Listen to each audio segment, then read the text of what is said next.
All right. So you are all residents of Ovi Valley, a valley where egg bearers have taken control, taken back a swath of land from the filthy human savages that once enslaved and punished your people. Ovi Valley is a sanctuary for your kind, but it wasn't always like this. Long ago, the Egg Tyrant ruled the land of Ovi Valley, subjecting its people and leading them to ultimate ruin. The savage humans worshipped him as a god, and every year he blessed them with colorful treasure eggs left in front of their doorsteps. When the eggs were broken open, there would be feasts and great treasures from all over the world. What the humans did not realize is that these eggs were poached from kindly egg-bearer tribes like yours. The dragonborn, the Kenku, the Aarakocra, lizardfolk, and others, all having their children stolen so that the humans might prosper further. Of course, the Egg Tyrant didn't know that this would lead the Egg Bearers to banding together and killing him. Once the Egg Tyrant was vanquished, he swore an oath. Ovi Valley is mine in life, and it shall remain mine in death. I shall return and restore glory to my kingdom. Then you will know the cruelest of loss. Then you will suffer the slowest and surest of deaths. The Egg Tyrant was entombed in the nest of 10,000 serpents. 12 guardians, 2 from each race, were selected to guard the ziggurat. A male and female from each egg-bearer tribe. You've been called in front of the egg-bearer council, where all 12 normally serve, but this is the council that meets just at the foot of the mountain range known as Razorback Mountain. This is where the females stay. They're the first line of defense. The 6 males are sent up to the ziggurat to protect as a last line of defense. The bravest and mightiest soldiers of all your tribes. Even some that perhaps maybe you don't normally get along with. As a lizard folk, you have had trouble with the Aarakocra stealing your young, but that's the way of life. They're doing it for food. It's acceptable. It's not like the Egg Tyrant was. Asmokash, the Mad. You were the first to arrive. You've been harried by dreams that something was coming, some sort of giant skeletal beast that seems to take the form of almost a rabbit has haunted your dreams. And every night you wake up thinking of clutches of eggs that are just his for the taking. It's driven you to the council, and as you arrive, you see the women have gathered, and they seem to have something that's clearly troubling them. You see your own council member, Shala, the female lizard folk. She sees you come up, and she says, Asmokash, why are you here? I have had dreams. Dreams of terrible, terrible things. Dreams of giant skeletons and rabbits stealing our eggs, and I must tell the council. They must hear of this. Shala looks at you, and she is very discerning. She flicks her tongue at you, sensing the pheromones that you naturally release, judging to see if you are telling the truth. And after a few moments, she kind of slowly nods, and she pulls back her head, and she says, follow me. The council will want to speak with you. Coppertooth and Torin, you're both dragonborn, and you've come here to report to your council member. And her name is, let's see here, is Colleen. She is a red dragonborn that was selected for her prowess. She requested of the two of you to hunt down some information.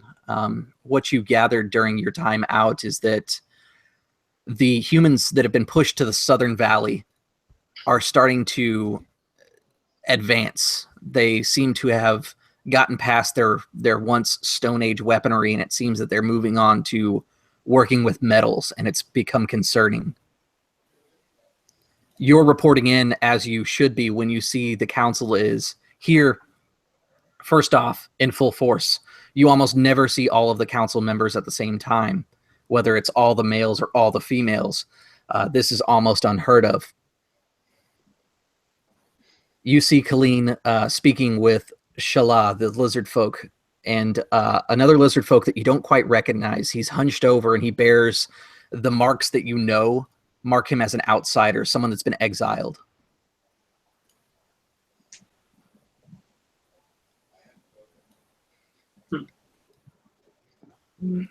Shy away from the big lizards.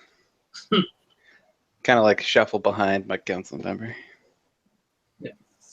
Torin will give the exile sort of like a passing glance before dismissing him.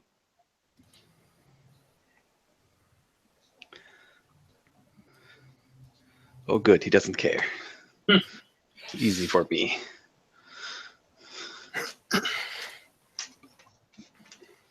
Colleen sees the two of you approach, and after your standard salute, she looks to you and she says, I am sorry, but now is not the time for your report.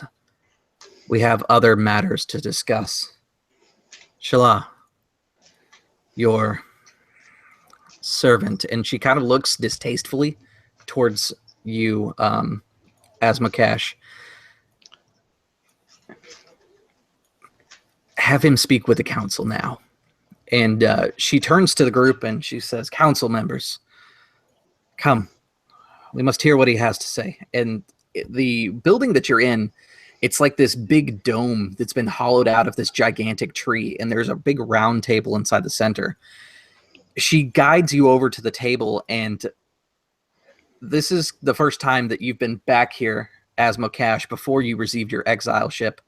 You know that you have to walk up a set of stairs that stand you in the center of this table and address them with the findings that you have.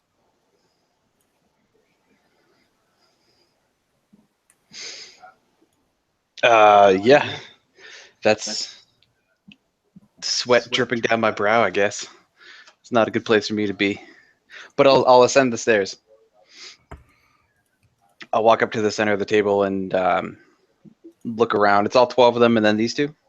It's all 6 females. The male Six seats females, okay. are vacant right now because they're at the temple.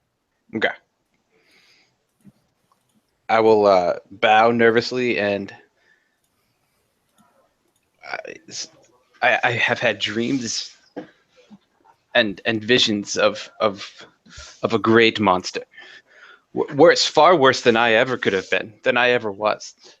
He steals all of the eggs. He finds our clutches and he takes them from us. And he eats them, and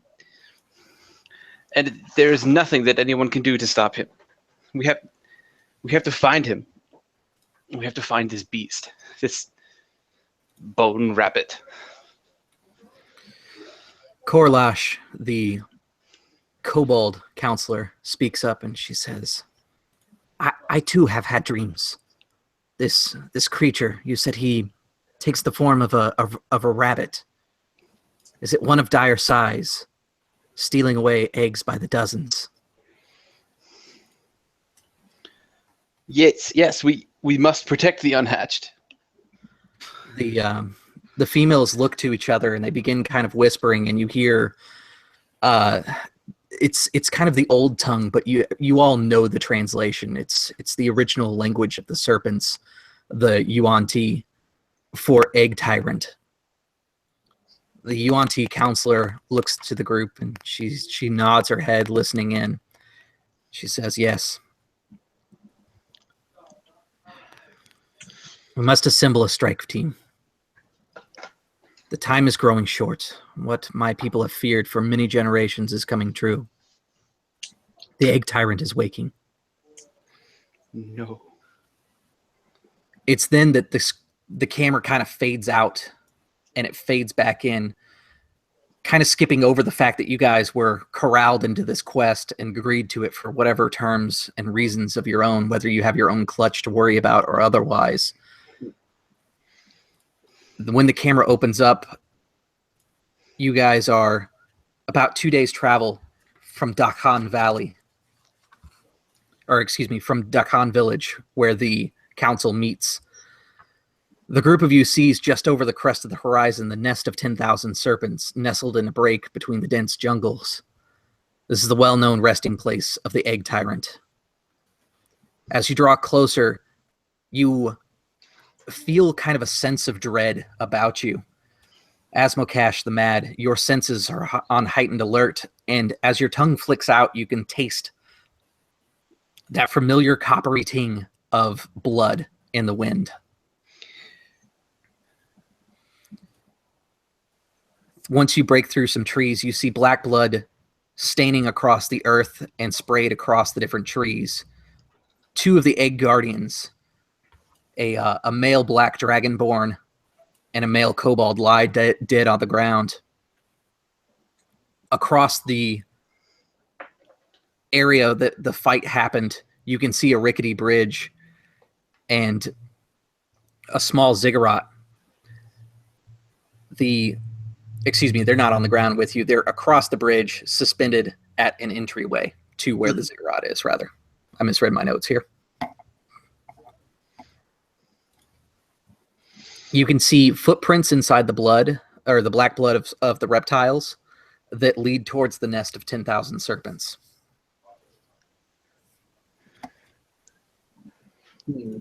No.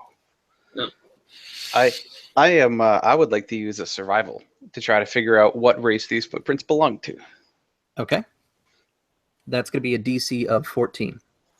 Okay, I have to find a die.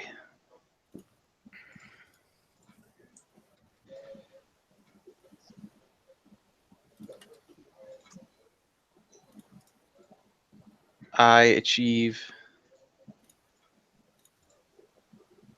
a 19. Okay. Looking it over, you are able to get a little bit more information than just the race. You can tell that they are humans of fairly average size, but they seem to be carrying something possibly a little heavy with them. You can tell that the footprints are not quite as deep as humans normally would be.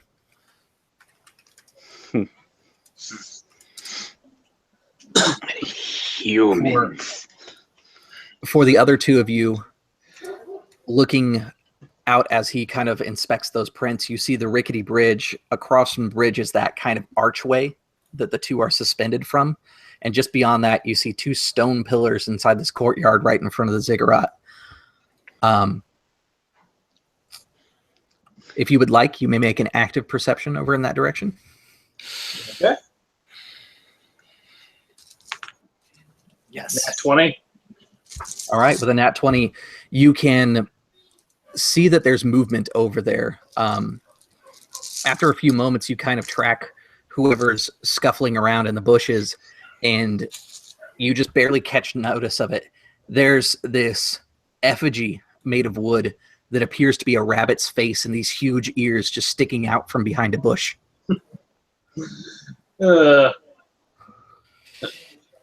Torin will give a low snarl under his breath and snap his fingers. Next to him, there'll be a sudden flash of fire and the smell of brimstone, and a glaive will rise out of the ground next to him, standing on its end. He lets it stand there for a moment before he takes it in his hand. We have company ahead of us. Since your perception check was so high, I'm going to give you an extra piece of information. The stone pillars, when you look them over, your brain kind of starts thinking tactically as you see these creatures. You could probably knock them over.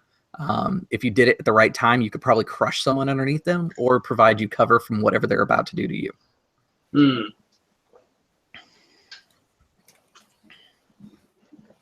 It's yeah, I was like, I'll relay this information to the others. If we knock over the stone pillars, we'll probably crush the people hiding behind them. We should move quickly. Yes, crush the humans. Lure them into our trap. So yeah, where are they? I'm gonna say, everyone good? Everyone good? If no one says anything, I'm gonna go straight for that. No, do it. All right, I'm going in. As you begin moving, you kind of move with purpose a little bit faster than normal, and you hit that rickety bridge, and you can feel it sway underneath you, and the boards start to crack. If you want, you can continue at full pace, but I'm going to need a dexterity check from you, or acrobatics if you have that. If you want to go at half pace, you can do so safely. Failure does mean falling off the bridge and into the canyon below. You know what? I'm not going to risk it. I'm going to cast Fly. Okay. It's like, screw this bridge nonsense. Like, he snarls again underneath his breath and, like, casts his free hand out a bit, at which point wings of sort of ethereal fire will sprout from his back, and he'll take to the air and fly straight at the pillar. Perfect. And as soon as the wings spread out and lift you up, the masked individuals from behind these bushes stand up. You see that there's about 6 of them in total, and they have spears and these like kind of like cartoony. You remember in Looney Tunes, like the natives, whenever they went somewhere, had like the big giant masks that were just like the face. It's the same thing, but it's a rabbit. They have like tribal like geometric patterns that if you get close enough, you can see that they're tattoos of like rabbits and stuff on them, like these bipedal warrior rabbits. That's kind of funny. They each carry a spear, and as you lift off, they begin like pointing their spears at you and yelling, and a couple of them throw their spears. So now they're just disarmed because they don't know how to fight you, and they're just savages. Let's go ahead and do initiative because they're actually aware of you guys now.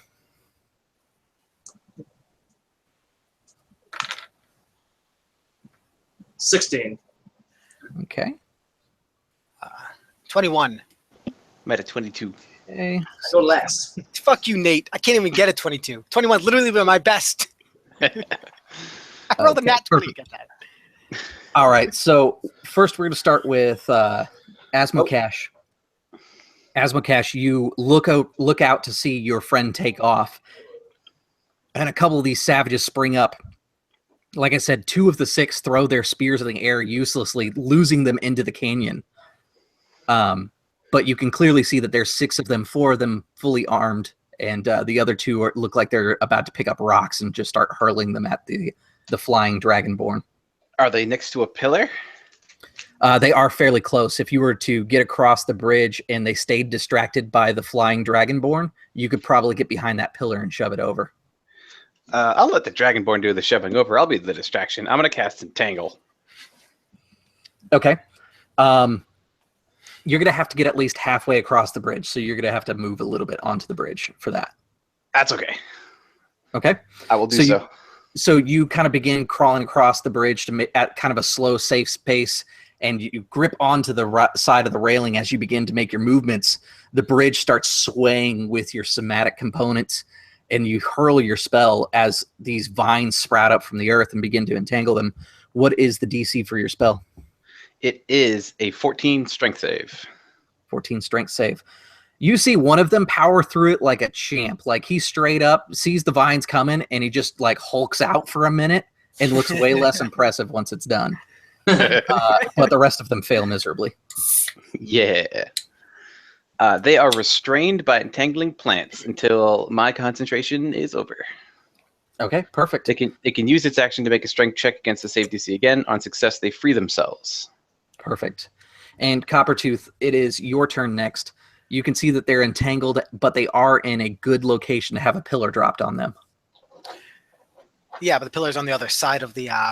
Yeah, if you want to do it this turn, you'd have to move at your normal pace across this bridge, which means I need a DC 14 dexterity save. Can I use athletics to get across better?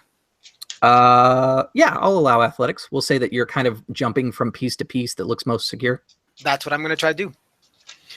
Because I need to I need to take and seize the day while they are entangled.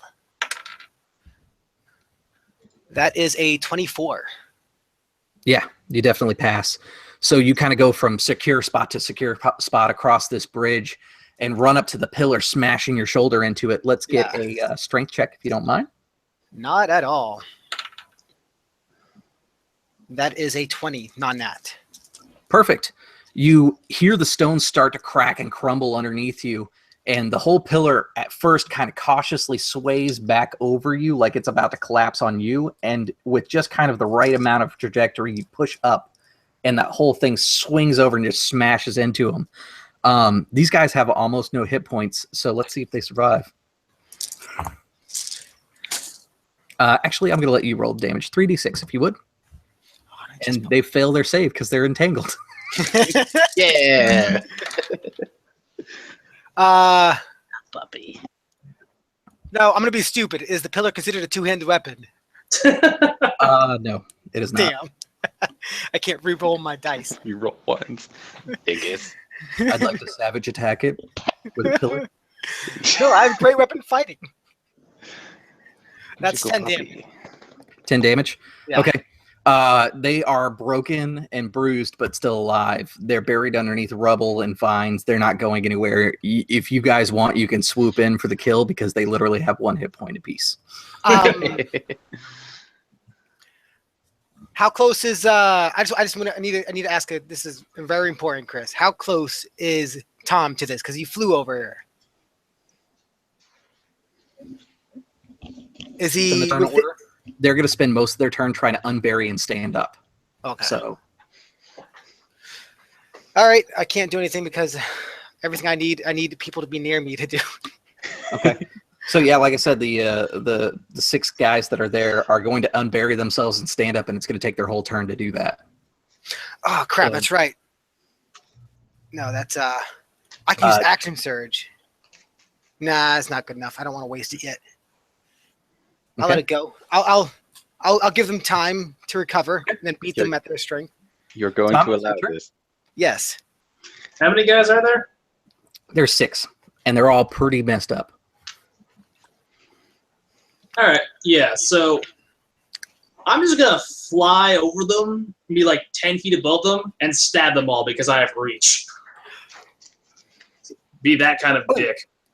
Hey, Chris, can I ask you something? Since he has reach, is he flanking them with me? No, but they are grappled, so he is going to have advantage on this. Well, it's important for me to know if it's considered flanking. Yes, I understand why you're asking, but no, they are not right now. Damn it. What's the new thing? With my thirsting blade invocation, I can use my pack blade to attack twice with a single attack action. Sweet. Okay. So first attack against schmuck number 1. Their armor class is 11, so if you hit, you can just explain how you kill 2 of them. All right.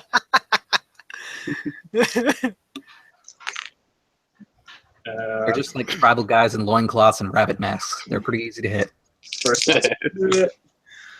We're big ass dragonborn just beating the fuck out of them. Also, since I have the polearm master feat, I can take my bonus action to make a 3rd attack with the butt end of my glaive. Perfect. Yeah. Polar Swoop master. in and kill half of them. Yep. I'll take care of the other half. And hit. All right, so I hit with all 3. Okay. So basically, I swoop in. With my first attack, I basically fly in, stab a guy through the chest, pull out, spin it around, lop off another guy's head, continue to spin. But as I twirl it, I bring the other end down and crack another man's skull. Perfect. And all 3 of them just crumple underneath your blows. Next is going to be Asmokash. Asmokash. I'm going to use my... Can I use a move to get across the rest of the bridge safely? Yeah, you can. Okay, I'm going to do that. Okay. You're pretty much right in the melee now. Yep. I'm going to yell out, lying, cheating humans. And I'm going to use Ice Knife. Okay. So what Ice Knife is going to do is I'm going to look like I'm throwing nothing as a knife made of ice appears in my hand and I fling it towards one of them in the middle. Well, not in the middle. One of the ones a little further away from the other dragonborn. It explodes in a 5-foot radius, right? Or is it 10 foot? Oh, you're right. It is 5 foot. Yeah. So if I can get all 3 of them, then great. You can get 2 of them, I'm going to say. Is Okay, the third cool. one considered flanking, Chris?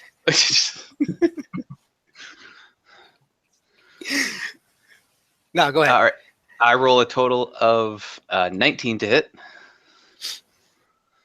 And you said they have 1 hit point left? Yep. So your other one gets a dexterity save. So what's the save? Uh, Oh wait, it's a save 14. for half. So no, it's a save for half damage, right? Yeah. Yeah. So he's gonna die anyways. He's only got 1 hit point left. He tries to escape where the others couldn't and still feels. So here's He's how like, haha, I made it. And a shard of ice like ejects right through his throat. here's how I see this happening. So I have this ice knife and I huck it at the first guy. It catches him like right in the he's hollering. I catch him right in the little mouth hole of his stupid mask. It goes through him, and there's like blood kind of spitting out from the little ice shard.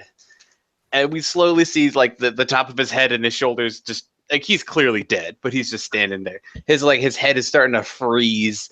It's starting to like spread to the rest of his body, and all of a sudden it just bursts out from him. Like his skull just explodes at an ice. Like bits of it cling off the flying dragonborn's armor, and this other guy's like, "What just happened?" As it just completely just like pin cushions his face, and he falls over dead. Okay. There is one left for you, Jeremy, if you want to take care of that one. I hope he's completely terrified. Oh, yeah. And then he dies afraid. This totally did not go the way they were expecting. No. They were going to ambush you on the bridge, cut it, and send you all to your deaths. Since he's the last one, and I haven't even pulled out my weapon yet, I feel like it would just dishonor me and my reason to fight. So I just walk up to him and just grab his head between my hands and just crush. Okay. While staring right into his eyes. I'm going to count that as an unarmed attack. Yep. Best part, they do a minimum of 1 damage. I didn't roll a nat 20. I rolled a 19, so I'm annoyed at that. That is good enough. I'm doing more minimum of 1 damage, so. Yep. So you feel like those brittle human bones crush underneath your palms. As he's crushing, I say, "Be gone, egg stealer. Your time is over." That fight would have been much more difficult had you guys not rolled a natural 20 on your perception. I honestly didn't even get to roll my perception because he rolled that 20. I was like, all right, no, it's cool. It's already done. With the cultists taken care of and unmasked, you now see that they're the humans of the Southern Valley. They are marked with different insignias of the beast, the Egg Tyrant. You can feel... let's see, who do we have? Okay, good.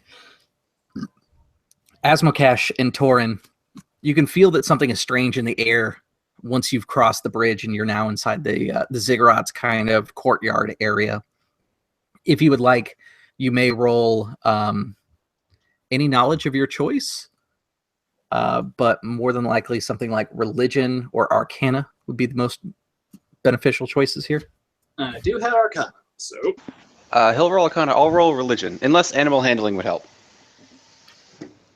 No, not in this one. Okay, it's better. So 16 Arcana. Okay. With 16 Arcana, you can feel the magical energies of not only like the arcane, but something greater being like coalesced towards the temple. Something is drawing it in, and you can feel even your own magic being pulled away from you. Like if you were to not have as good acumen and focus as you do, or possibly the pact with your patron that's keeping your spells in place, that this would probably drain you of your spells. I got a religion of 23. I'm burning all my high rolls early, just so you guys know.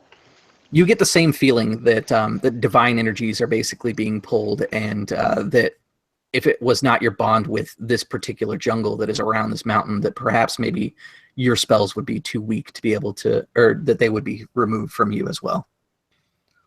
I'll start shivering and I'll put my blanket over me.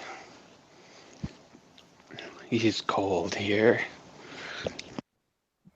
I've got nothing for this. Actually, that begs the question. Is it actually cold, or is it just like magically cold? It's a jungle. It's probably pretty humid then. It's tepid the whole time. You guys know that the ziggurat is actually built into the foot of a volcano, so it's actually pretty warm here. Well, yeah, no, it still feels cold. It's like my energy is being sapped away. Puppy wants to play. Doesn't he always? Yes. I can't remember his name, but my patron is that one red dragon who replaced his heart with the heart of a Baylor. That's pretty. That's deep, yo. Yeah.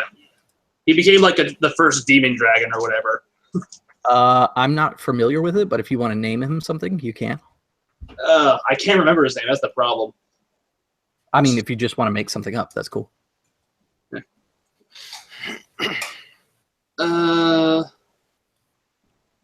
Kazarath. Why not?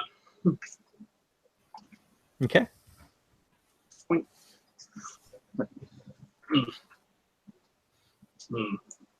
Were it not for the benediction of Kazarath, I imagine I'd be far myself in a far weakened state. Such as it is, this paltry magic is no match for it.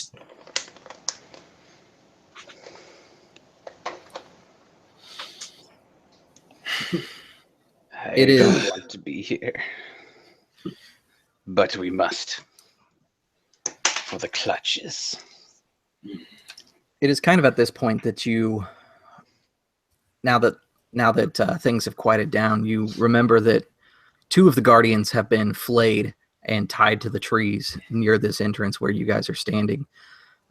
If you want to take care of that or do anything like cut them down, you definitely can. I will cut them down. I will actually. I'll make another religion check to see if they're put up in any like ceremonial way. The savage human beasts. Sure. I'm gonna let your religion. Oh, he cut.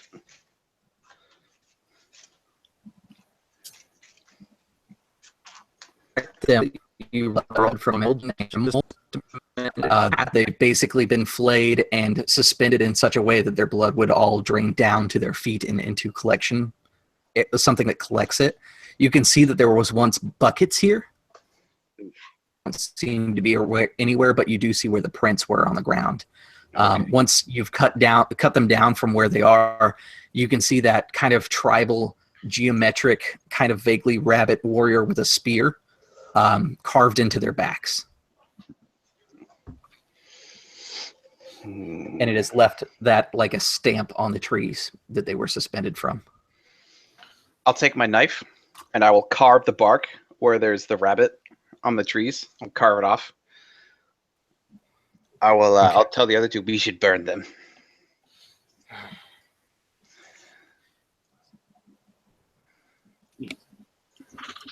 Yes. We cannot let this imagery go. It will tell others of their strength. Very well. We should be quick. And since we do not have as much time as we would want for this. That works. I'll gather whatever, like, it doesn't have to be much. It's like sticks, a bush. Yeah, you guys grab some brush and some things to just basically start the fire and leave them on kind of a pile of logs to be able to get them started at least. Yeah, I'm going to use and just let them burn it. You're going to what? I'm going to use create bonfire, just so we're quick about it too. Okay. Nice. So once you've kind of built the fuel, you cast create bonfire on it and it just lights up the whole thing. You wait a couple minutes there just to kind of make sure that the fire is going. But you have that sinking feeling again about the arcane energies being pulled towards the ziggurat as you cast create bonfire. Your spell doesn't seem to be affected, but you can feel something pulling on your control of that spell. It is done. We move. But we must. yes. I'll hobble my way over to the ziggurat. I imagine myself as very old, by the way. No, that's fine. Be the old one. Be the 30-year-old old one. I was going to say, I imagine your character as like the old one. He's got like, you know how when lizards get really old, they start to have like the skin that is almost peeled back, but not quite on different sections of their body. Like he's just got like half a piece of dried skin just sticking off his face. You don't have the energy to be able to molt as like you were when you were, a clutchling. I hit old right as I was molting and just stopped. It was like, fuck it. I don't care anymore. Okay. Ziggurat, do you guys want to go ahead and enter now that the body's been taken care of? Yeah.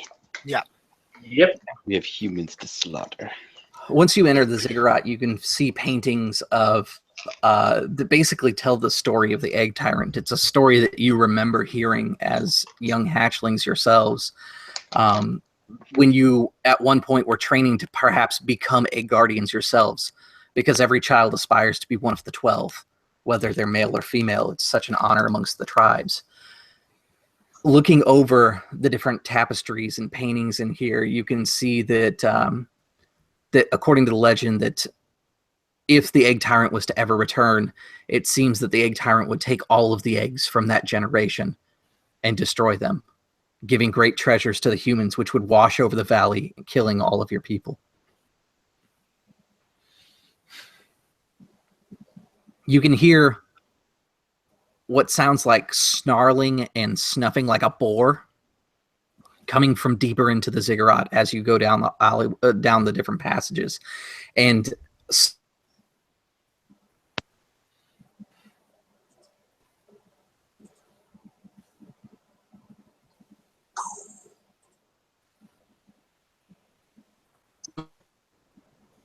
the pain.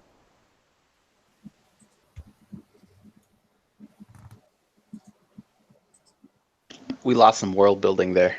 Yeah. We got as far as snarling Oops. of the boar down the passage. You hear like a snarling of a boar kind of sound, and as you go travel down the passage, some of these paintings and tapestries have claw marks inside them. Claw marks, not tusk marks. Yeah, they look more like claw marks. You can see that there are like 4 or 5 in some areas, but the hand size would be just drastically huge, bigger than even any dragonborn that you've really seen.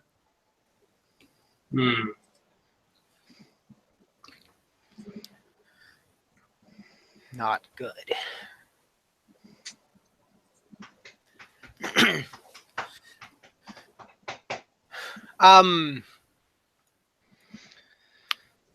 Can I try I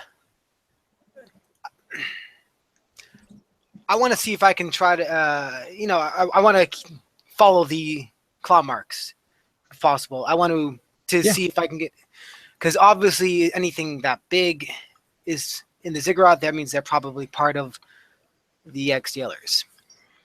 Okay. Or something like that. Yeah, so following the claw marks, as you get closer, you can hear that like kind of boorish sound.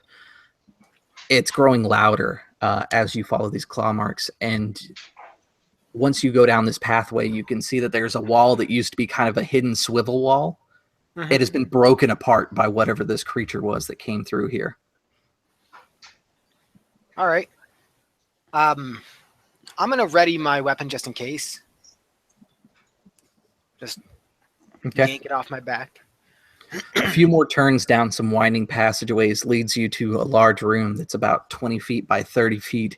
And in the corner, as you kind of creep around, you see this hunched over thing. It looks like maybe a humanoid, but it's hard to tell. It's covered in vines and different types of growths and plants.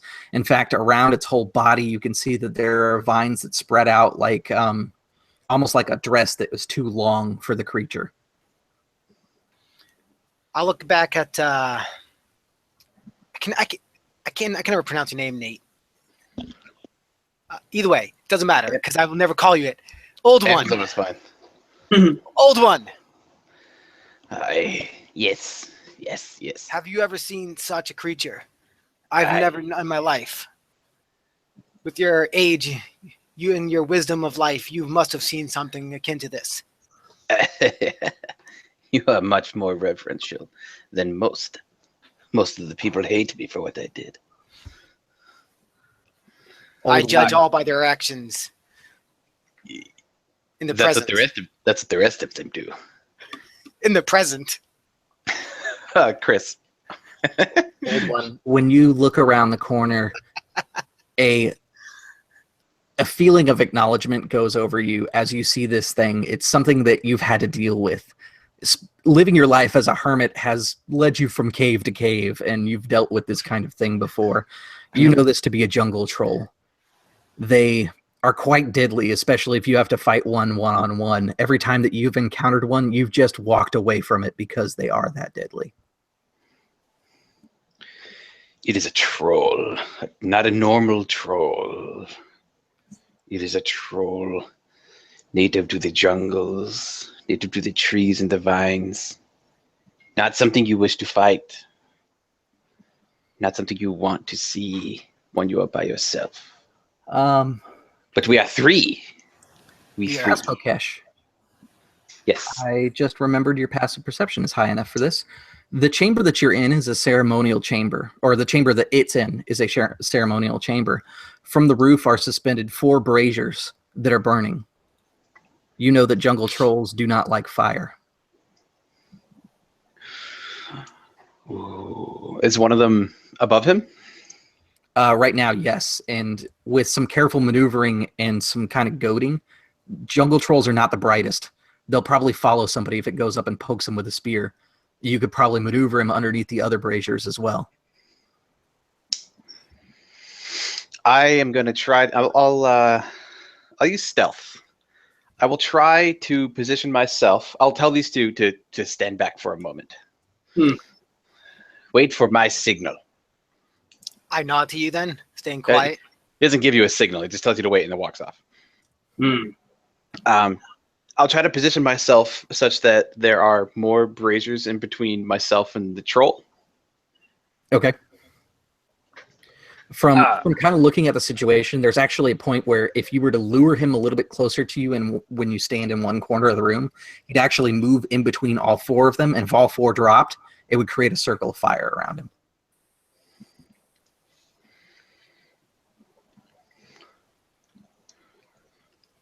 Ooh. I'm going to go back, and I'm going to relay this to the other 2. I will lure him into the middle of the room. When I do, drop the braziers around him. He will have nowhere to go.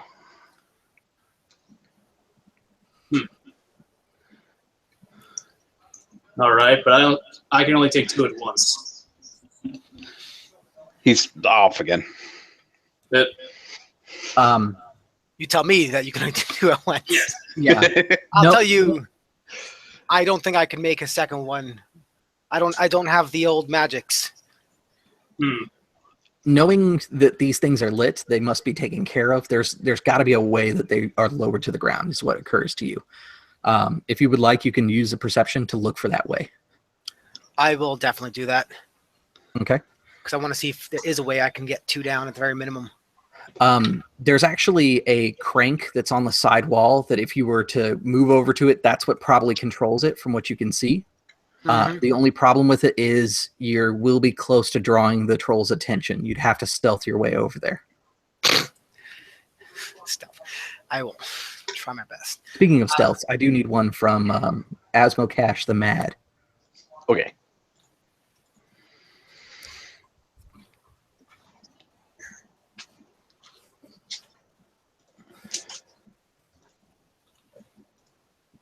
Oh boy. This is about to go south. I got a 4. Okay. I'm sorry, a 5. All right. What'd you roll, a 1? So as the 2 of you are kind of contemplating how to get over to the control thing, and Torin says, "I can only do 2 at once by myself."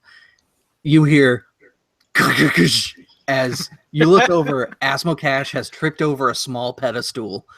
This pedestal is shattered across the floor. He's trying to hoist himself up kind of loud, and the troll just like instantly whips his head around and begins to stand up, and with a wild leap, you can see all these vines that were draped over it like a dress. They furl out, and it's like a bird of prey launching in the air towards him. It lands and then swings a spear towards him. Let's see. That is going to be a hit for Asmokesh. And that will be, let me find a D8 here. I'm screaming as soon as it like leaps at me. Oh yeah, it's terrible fear. Terrifying. Oh yeah, this is a bad day. It does 8 points of damage. Okay. Yeah, it's gonna do its multi-attack. Damn right it will.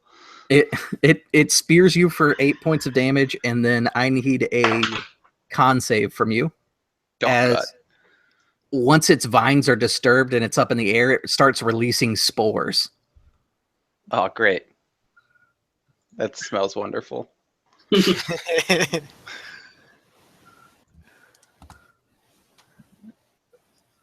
So basically, how I see this going, I con save of 21, by the way. Okay. The way I You see will this succeed. going. So you can describe how you're managing to stop most of this poison from entering your system. You will still take, let's see, 5 points of poison damage. Cool. So I like to imagine that I trip over this fucking stupid stool or whatever this is. He leaps in the air at me as I howl and scream, and then he swings a spear, which hurts. I cry out in pain, and then he lifts his arms, or he expands out, and I'm like, oh god, he stinks too. Middle fight. No, fuck this shit. He stinks. The unfortunate part is now that the troll has moved, he's no longer underneath any of the braziers. He's on top of Asmodan or Asmocash, and it's just a bad situation all around. You're going to have to lure him back underneath the braziers. Lure him. We're past the whole brazier thing. We're on to the fighting part. Yeah. Initiative, I assume. Yes. Yeah, because I'm telling you right now, I've already ignored the brazier now. That plan went to shit as soon as he got noticed. Damn it. 15. Oh god, you know what the best part is? I don't think I have any damaging spells that aren't poison. Aside from Ice Knife. I think that's it. It's gonna be great, guys. I mean, if you want to ice knife one of the braziers and knock it down, I would let that happen. I might have to. See what you try to see if you can ice knife, the I was going to say trolls or bonfire. braziers. Bonfire is a damaging spell. You just have to keep them in the same spot. That actually may be possible. Mm-hmm. Okay. What was yours, Tom? 15. 15. And Jeremy? 8. And Nate? 21. Fucking A, Nate. I'm burning all my good rolls in initiative. All right, perfect. So, Asmocash, this warhawk of a troll has pounced on you. Oh god. It is right up in your face. It is not underneath a brazier, but you, like I said, they're stupid. It'll follow you, so you could set it up for failure. I am going to attempt to do so. I will raise my shield back up, and I'm going to disengage from it in such a way that it'll try to lead it underneath the braziers again. Perfect. Yeah, you could definitely set that up. The braziers are small enough that if you guys drop them, it will literally just hit him. You don't have to worry about oversplash or anything like that. So they're specifically 5-foot braziers. All right.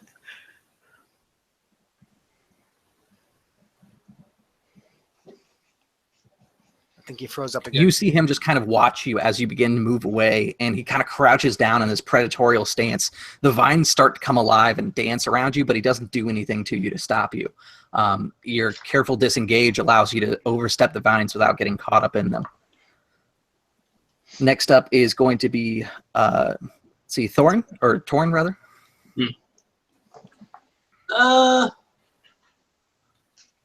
I will step underneath a different brazier, and then I'm going to use Scorching Ray. Okay. I'm casting this as a 3rd level spell, so I get 4 rays. Nice. Suck it. The DC to hit them is Not the best time to freeze out. Yeah. Is smirk. Yeah, I know.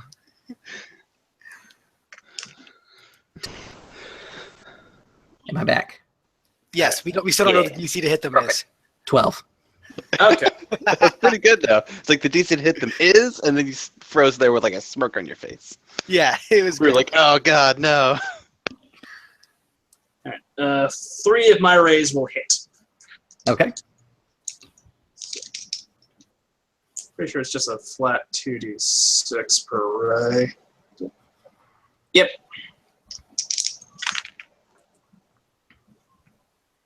4, 20, Total of 25 points of fire damage. Perfect. You hear the chain snap, and the brazier falls. It's not close enough to hit him because of where he is, but it's... No, I was shooting at the troll. Oh, okay. I thought you were hitting the braziers. What was the number to hit then? You mean all my hit Your rolls? attacks, yeah. Okay. What was that? There was an 18, 15, 13, and a 10. Okay, the 18 will hit. The rest are misses. Ugh. I think you figured just shoot him with fire because it's the same thing. Yeah. Unfortunately, I didn't hit quite as hard as I wanted to. 10 points of fire damage. Perfect. You see the vines around him begin to burn back, and the wounds will not heal. You can see that he has other wounds on his body that are kind of being covered by these vines, but your fire is keeping them back. Mm. You can tell that the creature does not like fire at all. Okay.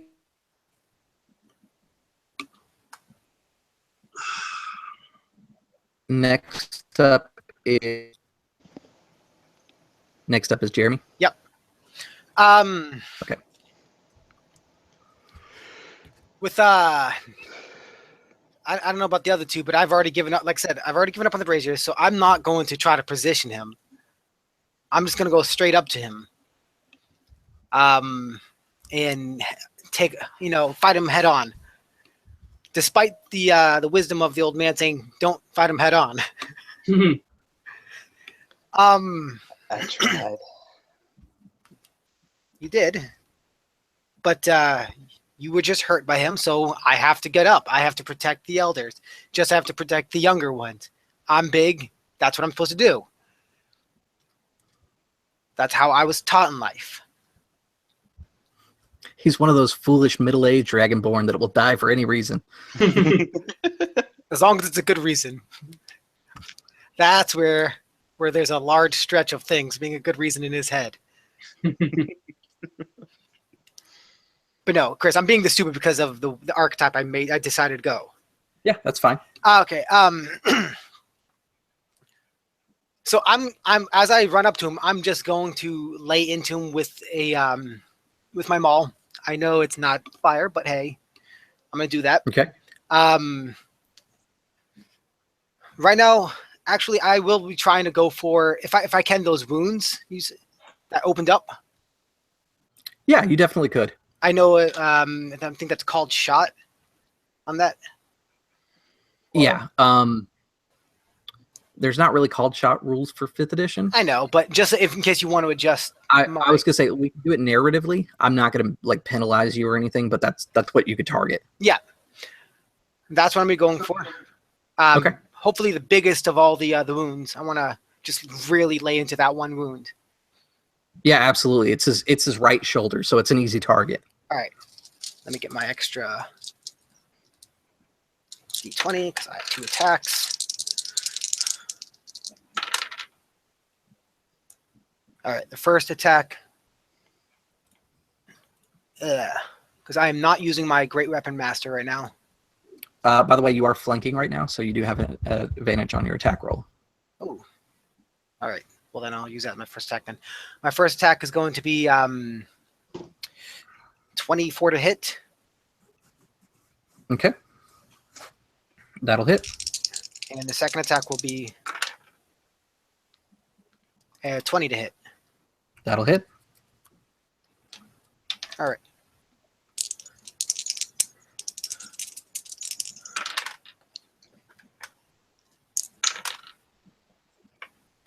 Yeah. First attack will do 8 damage. Okay. And the second will do 12 damage.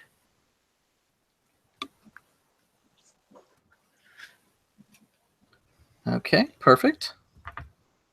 And who am I flanking with right now? Is it Nate? Yes, you're flanking with Asmocash. You kind of wade into this tangle of vines that are just kind of draped over its body. And once you're inside, you can feel the vines kind of whipping and moving around you. You can tell that they're going to be a problem. which will be during his turn. Mhm. I ran in noon risks.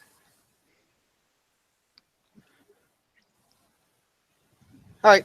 Yeah, that's my turn. I'm not going to be doing anything else right now. Can you guys hear me? I can hear you now. Okay, perfect.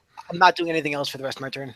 Perfect. On his turn, I need you to make a DC 16 versus a trip. It's a dexterity.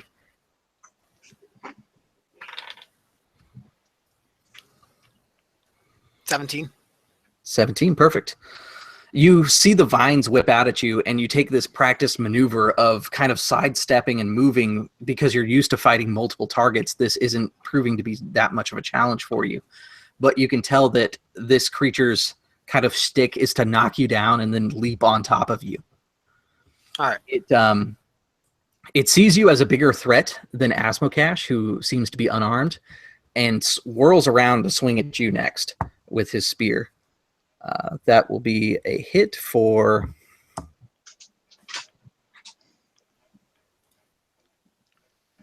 5, and his poison spores spread through the air again.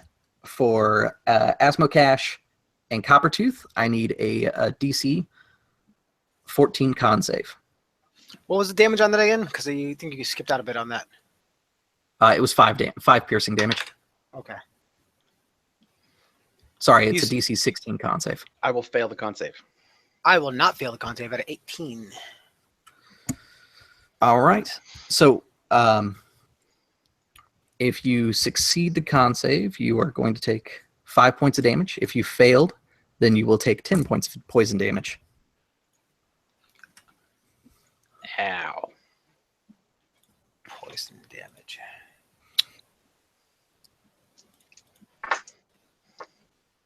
All right, so next up is going to be Asmokash. Asmokash, you have not physically fought one of these things before, but now you see why they're so deadly.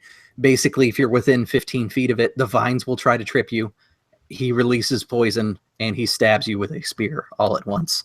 It's not a good day to be close to this thing. But it seems to be taking your bait. It's moved and lurched its way underneath one of the braziers.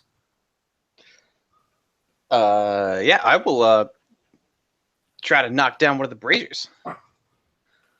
I don't really have a ranged weapon, so yeah, ice knife it is. Okay.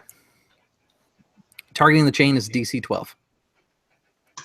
Or I armor. will, yep, get a 22 to hit. Perfect. You need to do at least 10 points of damage to break the chain. Okay. Let's see. That's 8 to start, and then yeah, I do plenty. 21 plus something, I think. No, 21 points of damage total. The brazier falls from the roof and smashes on top of this creature. You see that the flames burst up around it. If you would like, go ahead and do 2d6 plus 2 damage for fire.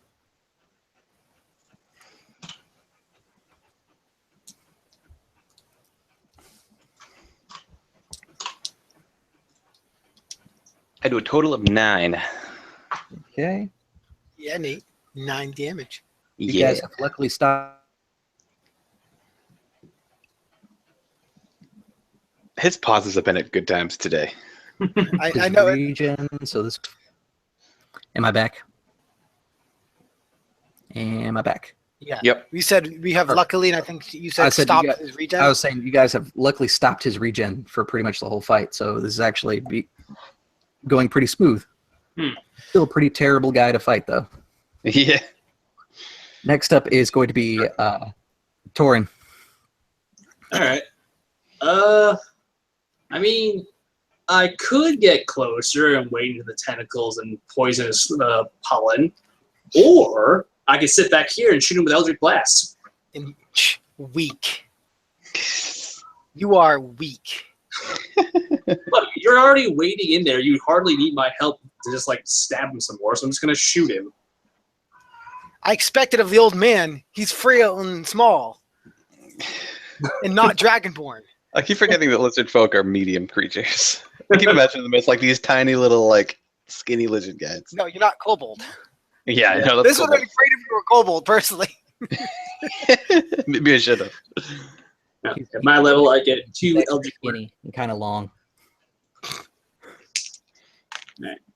At my level, I get 2 Eldritch Blasts. First one is a 12, so that's probably not going to hit. Second one is a natural 20, though. Nice.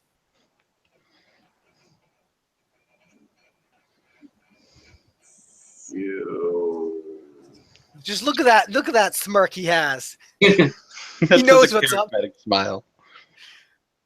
He's like, "Fuck you." That Yeah. hits, and it's a critical. Yeah. All right. So, math. 18 points of damage. You multiplied that for being a critical as well? Yep. Okay, good.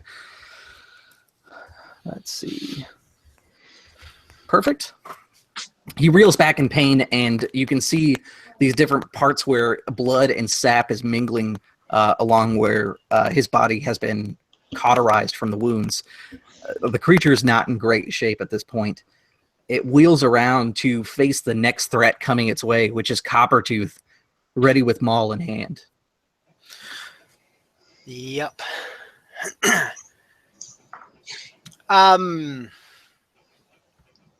Now, is the shoulder still the biggest wound there, or He's Are got him more- all over at this point.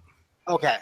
All right, then I'm going to beat into him because as of right now, we just have to keep the pressure up. Because I could probably see the fact that his wounds are not normal, even though they're not Yeah. regenerating. But I can see that they're not staying down like they normally should. Right. That's the way I figured. Am I still considered flanking with Yes. Okay, that's right. He didn't move. He just cast it from where he is. Okay, cool. Damn. All right, so I'm just gonna lay into him again. This time I'm gonna try to just lay in with the pressure of damage, and I'm gonna go with my great weapon fighting. The first hit is a 16 to hit. I believe that hits. You said his AC is 16. We'll never know. I'm pretty sure it is, but I just want to reconfirm because he wrote it down in the chat. No, it's That is 16. I rolled correct. the other one. Okay, 16 hit for the first one,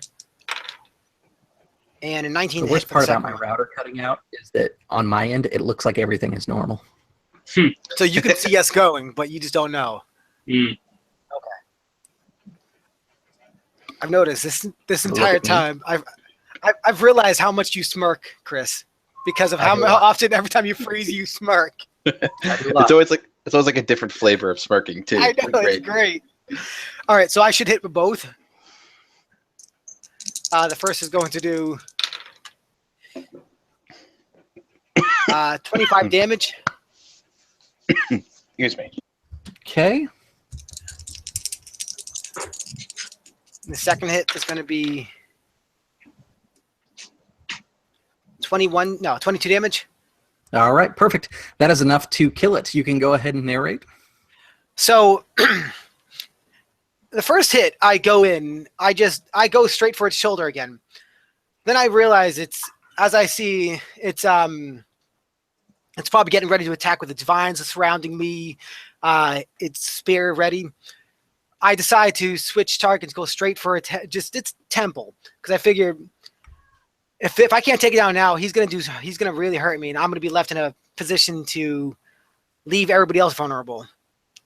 So I swing it as hard as I can, and as I hit him straight in the temple, I'm just pushing down. So I'm pushing down so hard that I was hoping that he fell, and he does fall.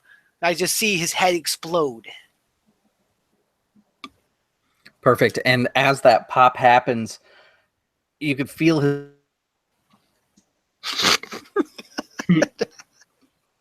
The smirk. his muscles relax.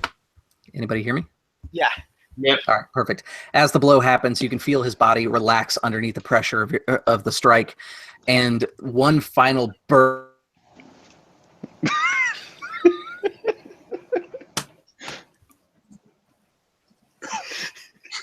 to spread out, irritating. Can you guys hear me? Yep. Now we can. A final burst of spores spreads out throughout the room. It will affect all of you. I need a Constitution save of 16. Done. I had a 17, just so you know. 17. Yep. You all passed it? I failed. Okay. For the failure, take 9 points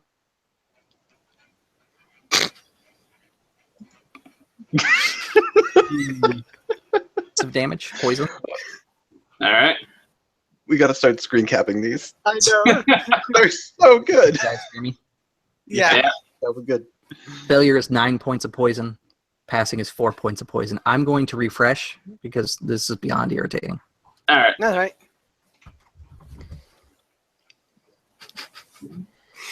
Like I don't want to laugh at it, but it's too good now.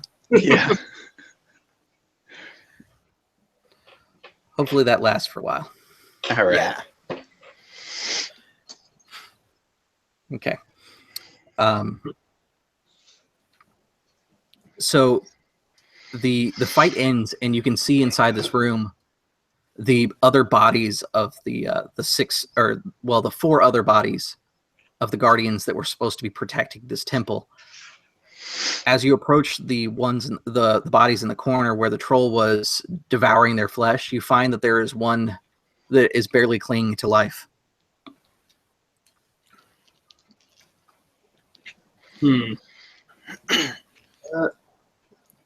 I will go over and investigate, I guess. Old one, save his life. You can do it, right? Why, yes, I can. As you get close to him, you can hear him whispering, my clutch. Who will father my I'm not gonna laugh. children? As you're like, nope, I heal you. Yep. I'm actually going to use the healer's kit. I have the healer feat, so he will actually stabilize have and the gain a hit point. Yeah, I love that feat. It's such a good feat. No, Like, it's who needs just- spells? This It is is the good. lizard folk one, by the way. Oh man. Hmm. Who will father my clutch? You will, and I'll fix him. Father your own clutch. You're like, stop moving, I'm healing you. All right, so you bandage him up, and he's pretty wounded. He looks to all of you and he says,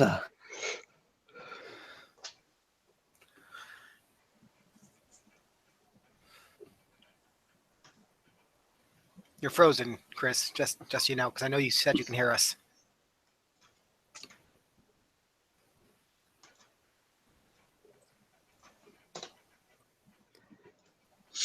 You're good, I think.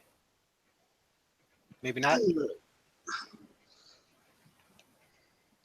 Image changed.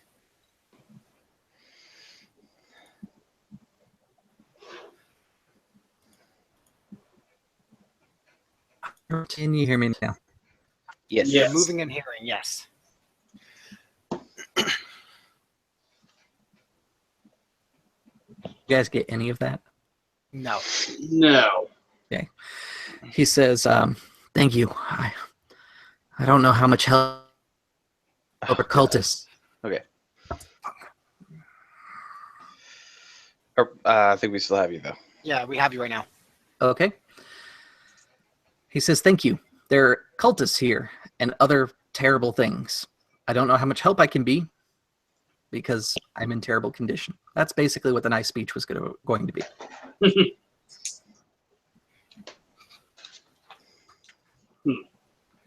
I see. Do you have any knowledge of where the center of this ritual is being performed? He shakes his head and he says, further up the passage, it forks.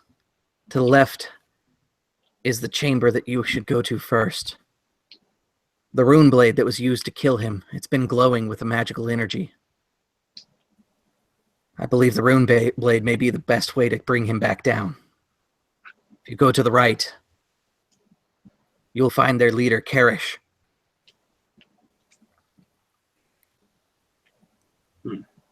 You must stop them. We will leave not one of them left alive. For the clutch. He stands up, kind of like bandaged, leaning on the scabbard of his broken sword. He says, I will return to the council and inform the females.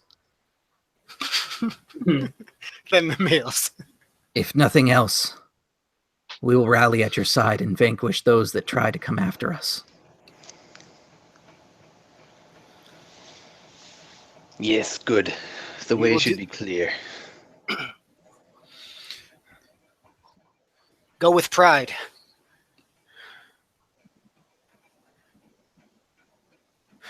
He does kind of the council, the tribe council salute, and he kind of hobbles out the room. You can tell he's going to have a hard trek through the jungle, but if you guys need backup, he's pretty much going to be your last hopeful way to get that backup. No. I'll tell him to wait. And I'll go over to him. I'll use a cure wounds on him to pick him back up. Like, I got real magic. I just didn't want to do it.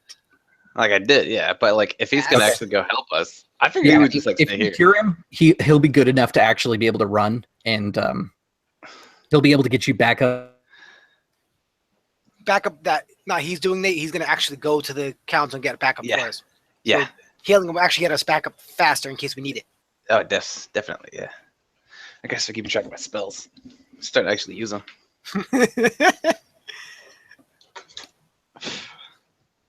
You would have. Okay. He runs off into the jungle, going to try and alert the council of what's happened. You guys find yourselves inside the room here. There are a couple trinkets along the floors that catch your eyes. Small that are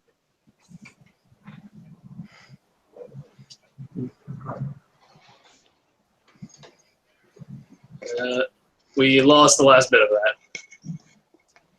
Yeah, no, he's still paused. you look find. We heard trinkets. Yeah, there's trinkets in the room. If you want to look through them, I'll tell you what you find. I looked through the trinkets. Of course we look through the trinkets. They're trinkets. That's Who doesn't? What self-respecting scaly humanoid doesn't look through trinkets? no, I know. I'm reconfirming that I am looking through the trinkets.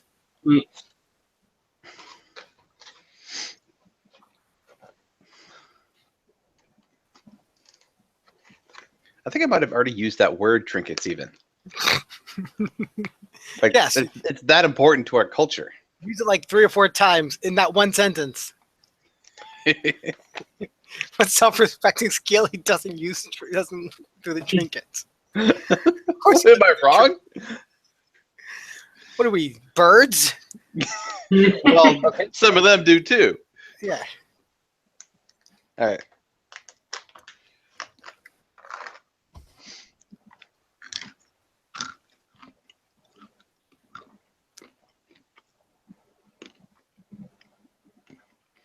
I was really getting to him. Yeah, this pausing has happened way more often for some reason. Yeah.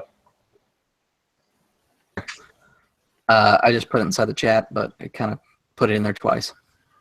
Cool.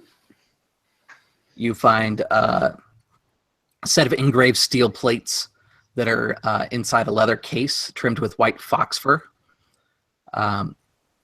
Once you look at it upon further inspection, you realize that these are tomes of your people. If you keep them on you, you can have a +1 intelligence or +1 bonus to your intelligence when performing Arcana checks. I'll toss it over to the one casting spells. All right. Let's take it. Like I need intelligence. I'm old. You don't need me to be smart anymore. You need I'm to be big. smart. So You don't need me to be later. smart anymore. You also find a large. It looks.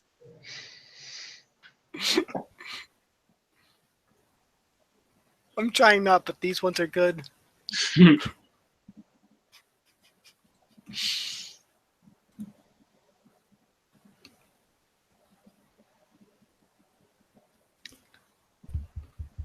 All right. I think I'm back. Mm-hmm. Okay. There's also a large basket that looks to be made of like a wicker, some sort of fabric type, or some sort of plant material. When you look at it, it seems to be reinforced. In fact, Coppertooth, giving it a couple swings, it's as balanced as your maw is.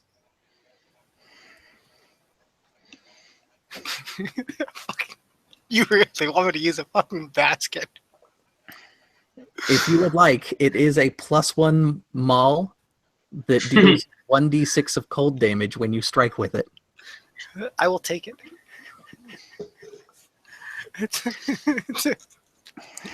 It is the Egg Tyrant's morning basket.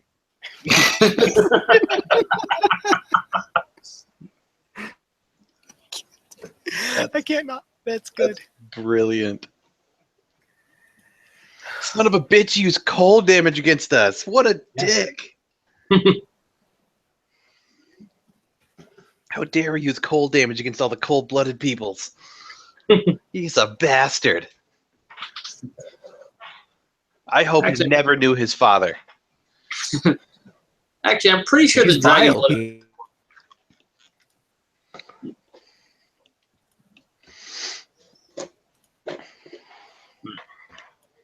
Alright. Just so you two are aware, while I'm far from being exhausted on magical power, I would need to rest before I can use any more of my more elaborate spells. You want to take a bit of a rest? I can keep going, I'm just letting you know. We push on for now.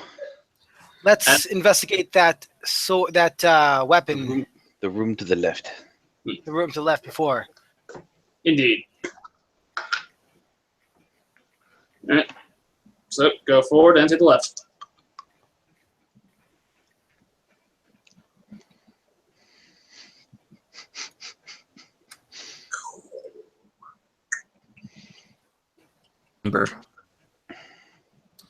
Here's the sacred rune blade. It rests upon the altar, and you can see engraved inside of the blade are these pictures of an egg going through its life cycle of being an egg, hatching, becoming a great serpent, and the blade actually waves out as it becomes the serpent, and it's even forked at the tip like a serpent's tongue.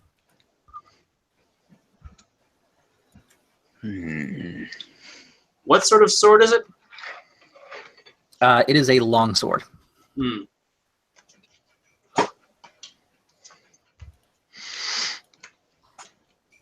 I have no use for such. Bleh. Being in here, though, you can feel that this is what's drawing the arcane energies and divine energies to it inside the temple. I could wield it if I made it into my pact blade, but that would take like a short rest to do so. We will need this weapon. Yes. As well. It takes some time to attune you to it. I'd wield it myself, but it's too small for my hands. Plus, I've already come across a new weapon. I don't think that it's a weapon. I think Anything's a weapon when you hit something with it. I think it's a basket. Anything's a weapon when you hit. He says it's a basket. I use it and hit the wall and watch as it breaks the wall. Yeah, it breaks the wall and it spreads like ice where it impacted across the wall. Seems like a weapon to me. That is a mighty fine basket. The room that you're in is actually a very good room to secure for a short rest. There's only one entrance and exit, so you guys could defend it very easily if something came upon you. I will, if we do take a short rest, after we close the door, I will sit behind the door and use my own body to prop against it. I will do the sword and the stone thing. Da, da, da. All right, Arthur. All right, it is a plus. Damn, that's always a cliffhanger. It's always a cliffhanger. Like you're never able to just like, well, it's already this. Pause. No, it's our. Damn it! One long sword. Can you guys hear me? Yeah. I think I got +1 longsword. Yep. And it deals an extra D8 against undead. Neat. Ooh, nice. All right. On the back of the door, you can you find a scroll there with a sigil. You guys have mastered the mysterious technology of press-on tattoos. That's what this is. It is known as a frost sigil. It will grant resistance to cold damage to whoever presses it onto their body. I'm gonna take it. Do you need? The old man will just like start readying it to apply to himself. Do you not know how cold I am? Exactly.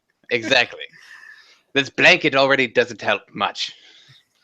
The thing is I'm not going to complain because the old man claimed it, and I can't tell off my elders.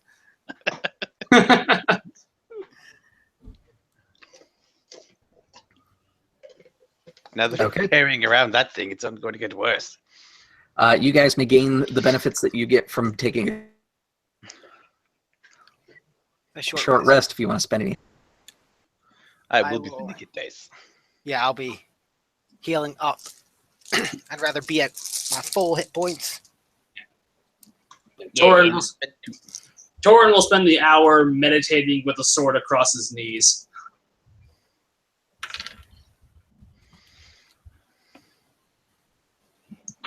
Do the other two look hurt at all? I think Torin looks fairly spry. Yeah, I have 1 hit point of damage. Okay. Because I still had some temporary hit points from the last bunch of people I killed. Fair enough. During my short rest, I mean, I'm just using my own my own healing. Cool. Yeah, it's fine. Just wanted to know if I needed to heal this kit, anybody or anything. I have to go to use the restroom, but I'll be here.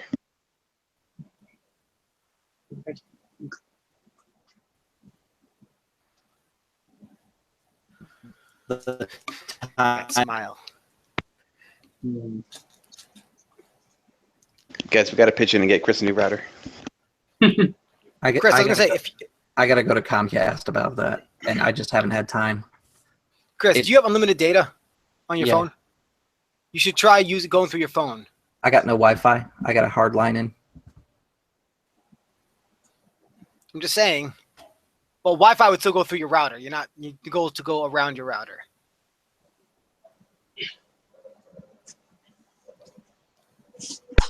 Ugh.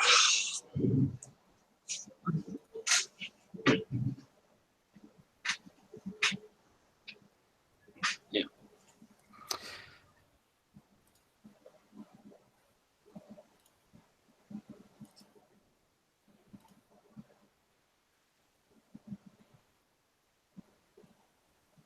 You guys hear me?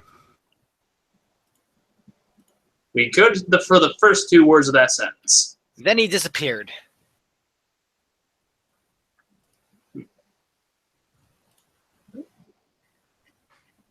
I just wanted to say, I think we got a pretty good party dynamic going on. Okay, I'm back.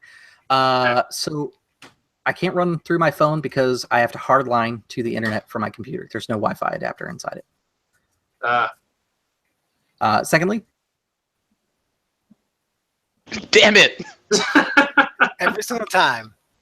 So it's a cliffhanger. It's literally always a cliffhanger. It's like it's designed to do that. can you guys hear me? Yes. Yeah. We're gonna take a 5-minute break. I'm gonna attempt to use my tablet. Okay. All right.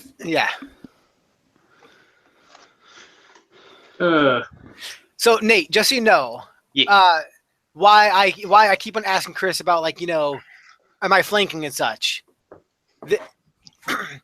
When flanking an enemy creature with an ally, you can use your reaction to make an attack against that creature when they make an attack roll against the other creature flanking them. Ooh, nice.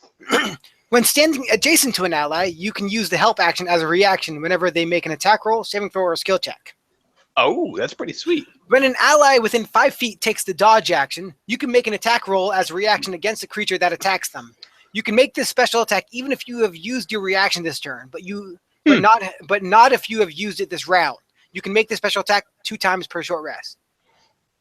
That's pretty sweet. That is the start. That's the first ability I get. The other abilities I get are after level 5. This is a great fighter class to mix with a rogue. Uh-huh. But the point is yeah, that's why I keep on asking, because I get a whole bunch of bonuses when I work with an ally against a creature. I also enjoy that between the 3 of us, we made completely different things. And no one thought to make a roguelike. I'm happy with this. I'm not much of a rogue fan in the first place. You try not to build like skill monkeys. Yeah. You basically like hit the nail on the head with Milo, so I think you're like, all right, I'm done. Yeah. No more skill monkeys. Well, that's because I didn't design him to be a rogue. I designed him to be, like, literally follow the path of what it is to be a skill monkey. I just went, no, fuck everything. Everything else doesn't matter. Skill monkey is the only thing that matters. Shut up, cat. Yeah, I already went 5th edition rogue with Thaddeus, so yeah.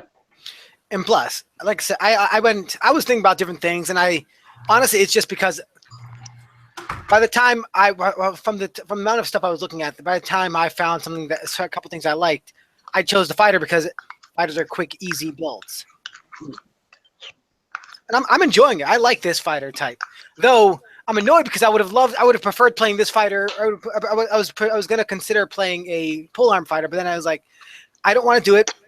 And this is before I knew what you were playing, Tom, because when we do the Harbinger game, I'm doing a polearm fighter. Well, polearm treader. Yeah, I think polearm master treader is the way to make up for a lot of their defensive problems. all right. It's a good way to go. A polearm sentinel build. Yeah, That's solid. I like it. Because I get the D6 on the butt end of the polearm. The sentinel shit lets you be fucking gross too. Like if anything gets Yeah. like moves to the 10-foot, you'd be like smack. And then Because stop moving. the way it's designed is in the polearm. I mean, you know, Tom, you're playing one now. It's you defend yourself by fighting, not just like, you know, increase AC. That's one of the treader's problems, is its own way of survival. So I figured, but it's good at attack. So why not just utilize its attack as its main way of defense? You got to get me that book, by the way. I don't know where the book is. The Harbinger book? You're supposed to, you have to sign up for that yourself. Yeah, I did. you should be able to download it then. Yeah, you can always download it again. Off of where? The Absolute Tabletop website, not the Facebook page, the website. They send you a link. Yeah. Okay. Is Chris back? Kinda. If you're just trying to figure your shit out, we can keep on. Yeah, go ahead. Until then. But yeah, Nate, the reason why I don't want to just give you the book is because it helps. I believe it helps them out by letting them know that someone has downloaded again. Yeah, no, it's all good. Yeah, I got it here.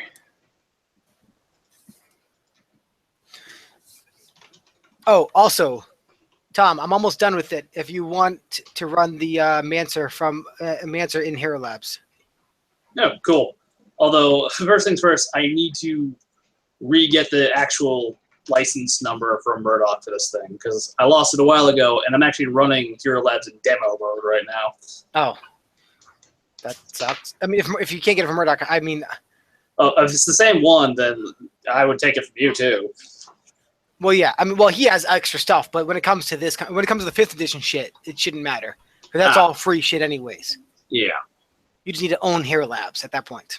Mm. I just have to figure out which one Nate's using, and I think Brendan has my third one. I don't know who has the 4th one. Mm.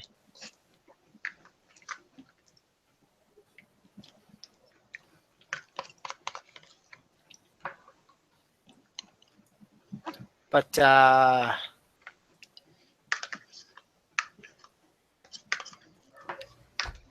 Nate, what's your Hero Labs license number? Just tell me. Just go into Hero Labs and Yep, I've got to find it. Just tell me the last 4 letters. Oh my god.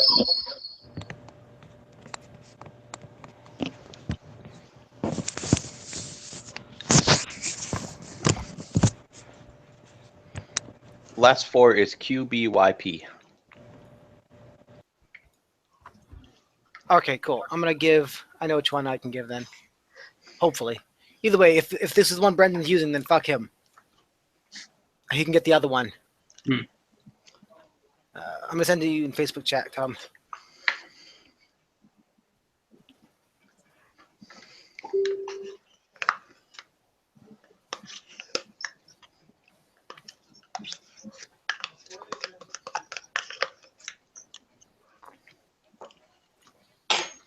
It was actually a bitch to figure out how to set up a custom tracker for. Can you guys hear me? Yes. Yeah. Okay. I don't hear screechy, terrible sounds when you guys talk anymore. I'm sorry that you did it originally.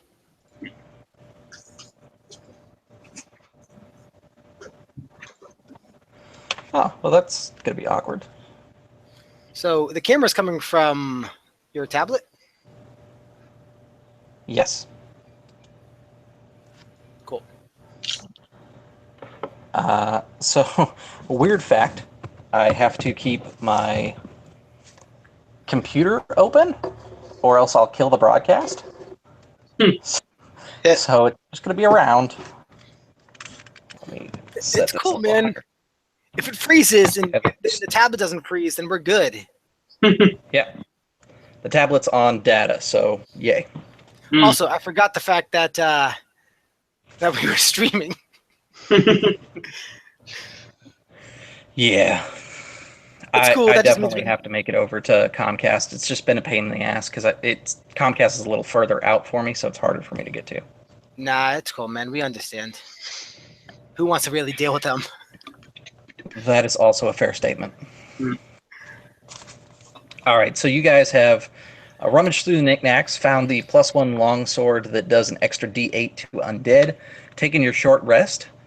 Was there anything that you guys might not have gotten in my glitchiness before? I think you just said we get a we can do the normal short rest stuff, and that's about it. Yeah. Yeah.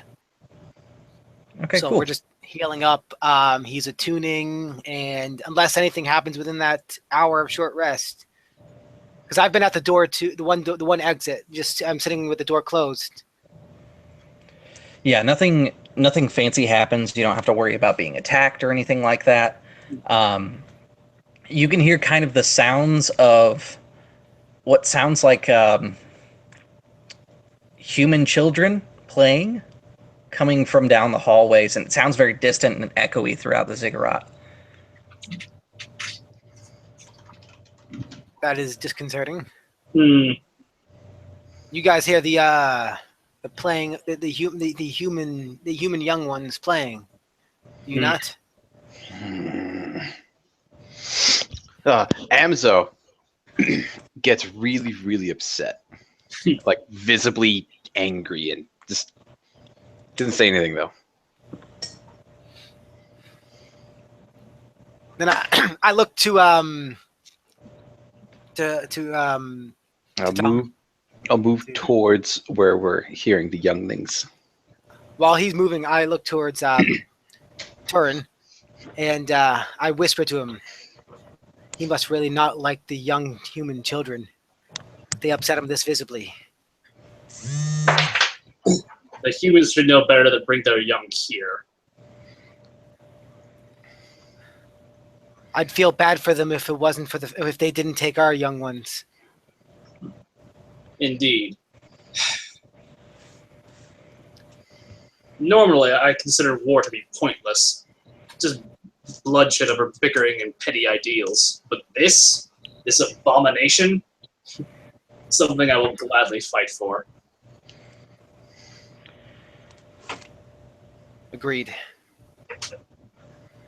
When you look to go closer towards the sound of the human children playing, you find that it's coming from that direction to the right that you were told would lead to where the Egg Tyrant is held up inside this place. Following the directions that you were given by the last guardian before he left, you find yourselves in the antechamber before going to the shrine not the shrine, but the nest of 10,000 serpents, which is in its own chamber.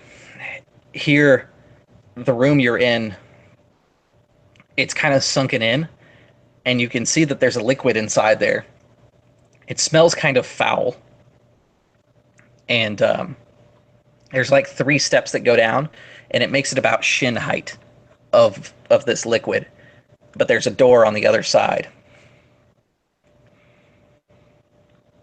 Yes.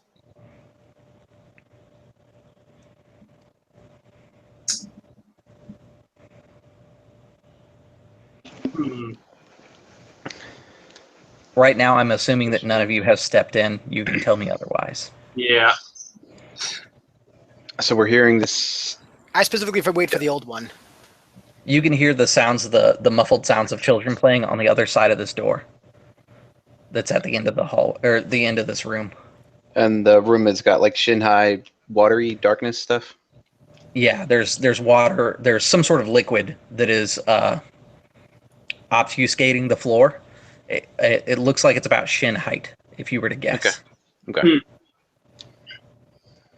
Because you can see like thigh bones and a couple other bones sticking out of this liquid. I'm going to use a cantrip called Shape Water. Okay. I'm going to try to freeze it if there are no creatures in it. How does Shape Water phrase it? Does it say like liquid, or is it like specifically water? Manipulate a 5-foot cube of water within range in one of these ways. Blah, blah, and blah. Okay. And more importantly, freeze it if there are no creatures in it. Last for 1 hour. Let me see here.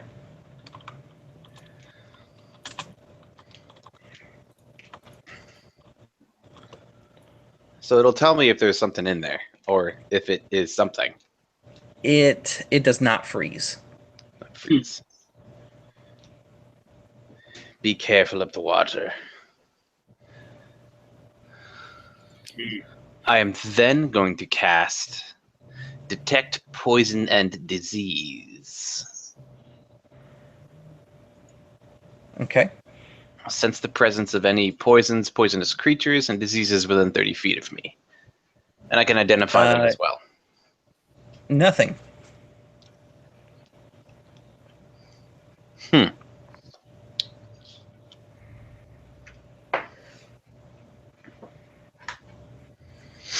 right, I'll step up to the not into, but I will step up to the start of the water, or the liquid, and I'll kind of like jab at it with the butt of my staff. Okay. As you stick your staff inside there, whatever this liquid is, it's kind of viscous. Like it clings to your staff and it like drips down, but it drips slower than like water would. Like water would just kind of come right off the staff. This clings for a little bit.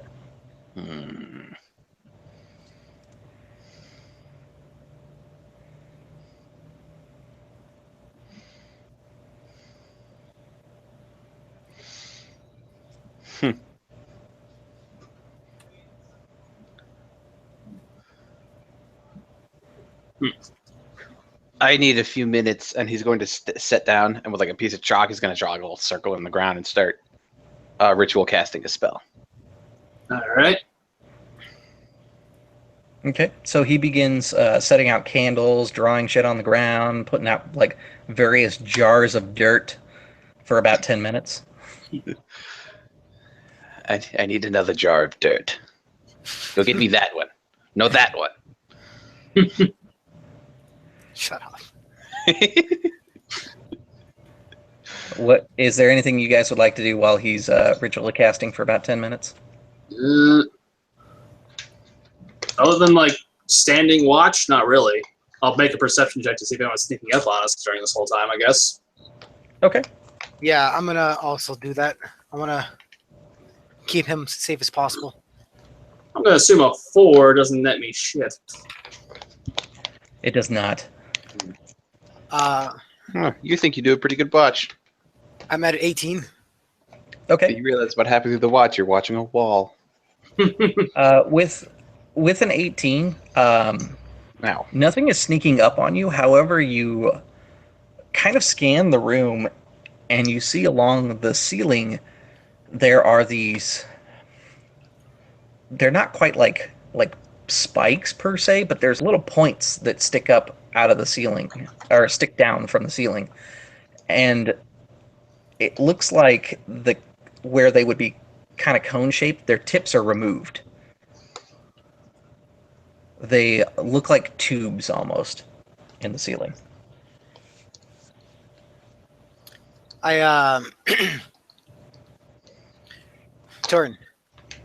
I point up. That's bait.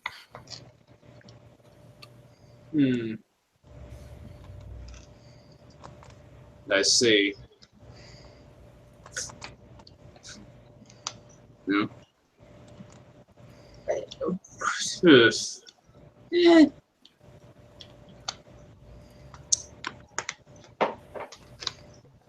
Well, my meta knowledge gives me like an assumption of what we're looking at, but can my character make a knowledge arcana check to like put 2 and 2 together? Sure. I'll say Arcana could work.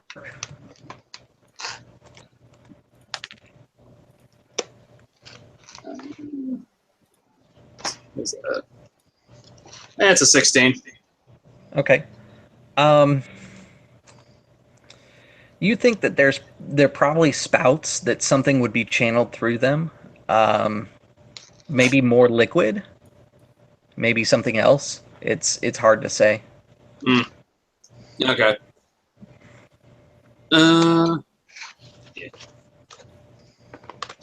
He just kind of shrugs like, suspicious, but I don't know what for. Just keep an eye out in case anything.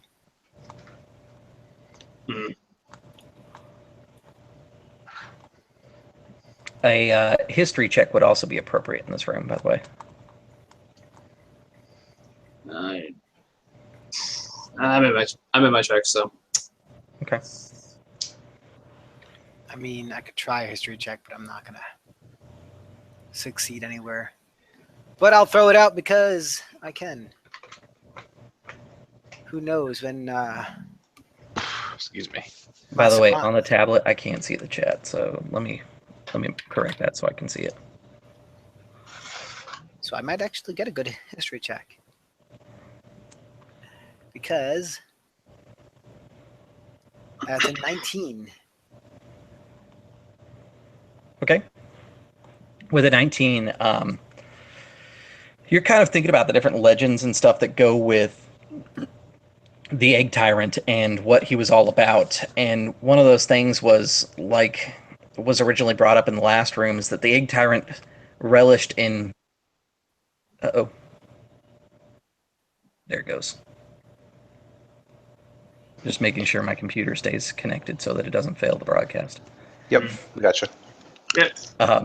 One of the legends to the Egg Tyrant is that he used cold against your people to try and keep them at bay and things like that.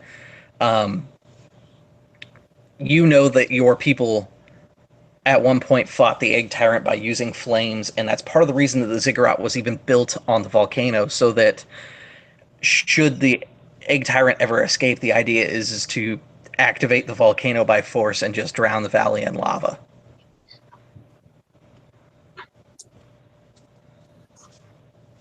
Knowing that, looking at these tubes that seem to connect somewhere from what you got from Torin, they could possibly be funneling lava into this room for all you know.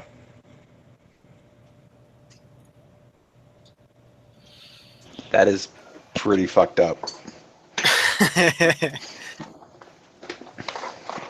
We are crafty sons of bitches.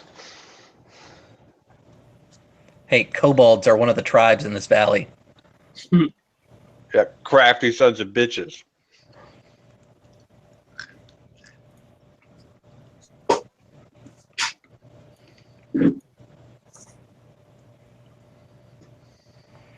All right, so the time has passed. What are you ritual casting? Water walk. Okay. All this time, like, watch me be Jesus. What, On all three. what It's on all does three. Water Walk read as? This spell grants the ability to move across any liquid surface, such as water, acid, mud, snow, quicksand, or lava. Perfect. Perfect. As if it were harmless solid ground. Creatures crossing molten lava can still take damage from the heat. Up to 10 Okay. willing creatures you can see within range gain this ability. Lasts for an hour. Okay. Perfect. So I assume you're tagging everybody with the spell then. Yep, tagging us 3. All right, All right. excellent. So you go to step onto the water and it holds, or the liquid, I should say, it holds, and it will take you guys, or you guys can walk across. I forgot right. that was a spell that you could take at this level. It's a 3rd level spell. That I was like, what the fuck? that makes this trap room a lot less frighteningly bad for you. Yeah, so you guys avoid all the pressure plates that are underneath the oil that's at the bottom of this room. And you walk over to the door. There it is. When I saw that the funnels from the ceiling, my 2 thoughts were, oh god, there's pressure plates.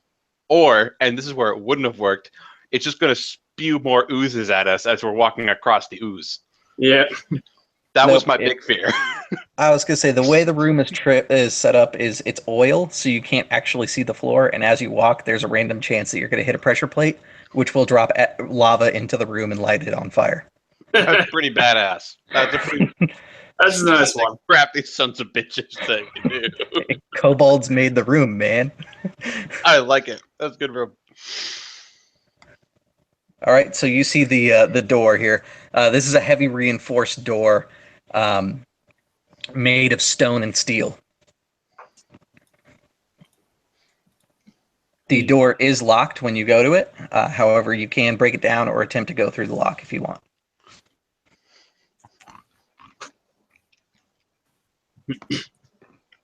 If no one else wants to, I will get us through. Go right ahead. All right.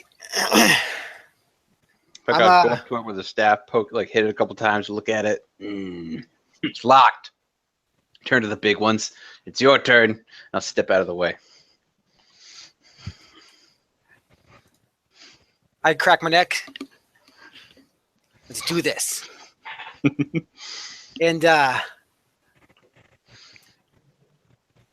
go to kick the door down. All right, I need a strength check. DC is 16.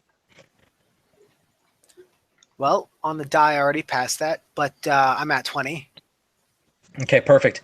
You smash it, and the lock didn't break off. So what ends up happening is the entire backside of the door pops off, and the stonework that was kind of the frame of this door on the back end just pops out the back. The door swings wildly open, and you can see that there are broken stairs, like somebody tried to sabotage them, leading down into a recessed area of this ziggurat. You can hear the laughter and playing of children coming from down that broken staircase. I look at the lock. That is a good lock. It held its own against me. I'll come back for you. If that lock was a worthy foe. It was like, no, the entire door can open up. Nope, lock just like, fuck you. Lock just champs it, stays there. I'm like, what the I fuck? have a job to do. You won't stop me from doing it. So you said they're broken stairs going down, right? Yes. Are they still navigable, or are they, or? They are. It'll take a little bit of time, or you could just like drop to the floor and How far down is it? make a lot of noise in that process. How far down? It's enough that you'll take a d6 of fall damage. All right, I'm gonna pull out some rope, and I'm gonna tie it to that lock. Okay. And, I'm gonna rappel down. Okay. So you rappel your way down, and it's really not that hard. Once you're down there, you can kind of navigate through the wood panels. You see that at the end of where the staircase would have been, there's another door, and engraved above the door is an ancient riddle that you may recognize from your childhood. What is a box without hinges, key, or lid, yet golden treasure inside is hid? I was always bad with riddles. I was the only one who couldn't solve this. The other kids, they always laughed at me.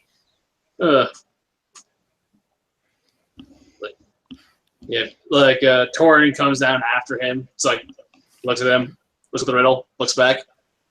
Why is staring at the egg riddle? So you ask him, why is it the egg riddle? And as you say the word egg, the door opens like majestically. That's what it is. Riddle.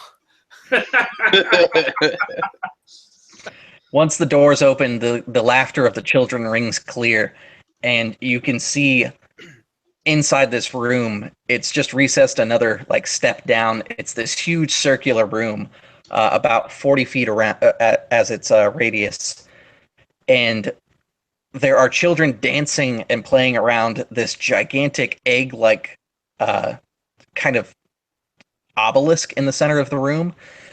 As you look at it, you can see millions of, or 10,000 to be exact, tiny snakes writhing around this thing, and whatever's inside is pushing against it. You can see it thumping as like these arcane enchanted hands smash against the side, and you can hear it breaking and cracking. The children that are dancing and playing here all have these savage humanoid bunny masks on, and they're collecting these colorful eggs that have been placed around the shrine inside baskets. I'm going to run to the youth child and punt him. Don't do it yet. Don't do it yet. I have a thing. I have revenge to take. Okay, you better do it fast. I was really hoping one of you would just like fireball all of the children. Even better. I have revenge to take. I was working up. I mean, I can do my breath weapon. Like, first, I want to see how natural these children are before I start firebombing everything. Are they in a line, Chris? No, they're kind of throughout the room, spread out. Goddamn, kids don't know how to line up in any way. Okay, so all these children are going to get a stinking cloud. So they're... Okay. It is a DC 14 Constitution save and a 20-foot radius. I'll just do it around the big obelisk thing. All right, so you throw out the stinking cloud. What happens if they fail? Each creature that is completely within the cloud at the start of its turn must make a Constitution saving throw against poison. On a failed save, the creature spends its action that turn retching and reeling. Creatures that don't need to breathe or are immune to poison automatically succeed. So it's not going to do any damage, but they're going to suffer while they die. Yeah, like they're puking all over the floor. It's like a bunch of kids that have been given way too much candy. They're trying to run away from the cloud, but they're not doing well. Hmm. And keep in mind they've got these wooden masks on, so when they go to retch over and puke, like it's not going through the mouth of the mask so much. It's like spreading all over their face. It's disgusting. Yes. You hear the egg finally start to shatter, and a leg kicks out. It's this weird, almost zombie rabbit foot type thing that just like sticks out of the egg. You hear another shattering sound as a second leg comes through, and the egg begins hopping as you hear more cracking. While this is happening, I will cast Protection from Good and Evil on myself.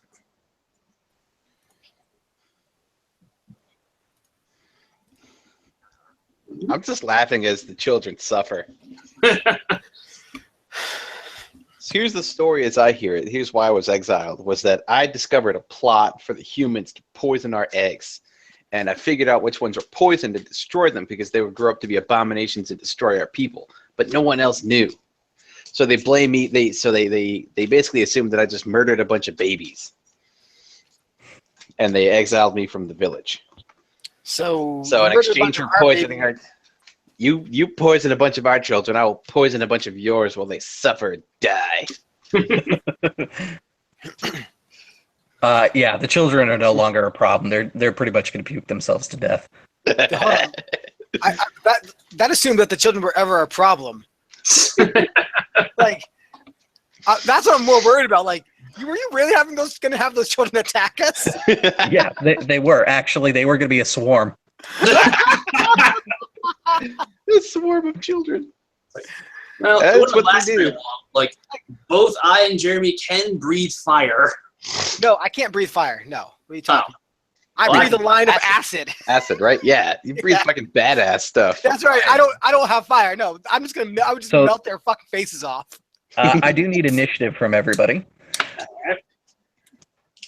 Are you a red Revenge. fire dragonborn? I'm a red dragonborn. Oh, you Yeah. a classic. 20, non-natural. 15 natural. God damn it. 21. A natural 21. Thank you, Nate.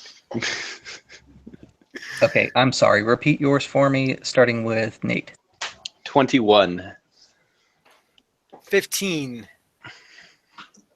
20. Thank God I don't need to make attack rolls.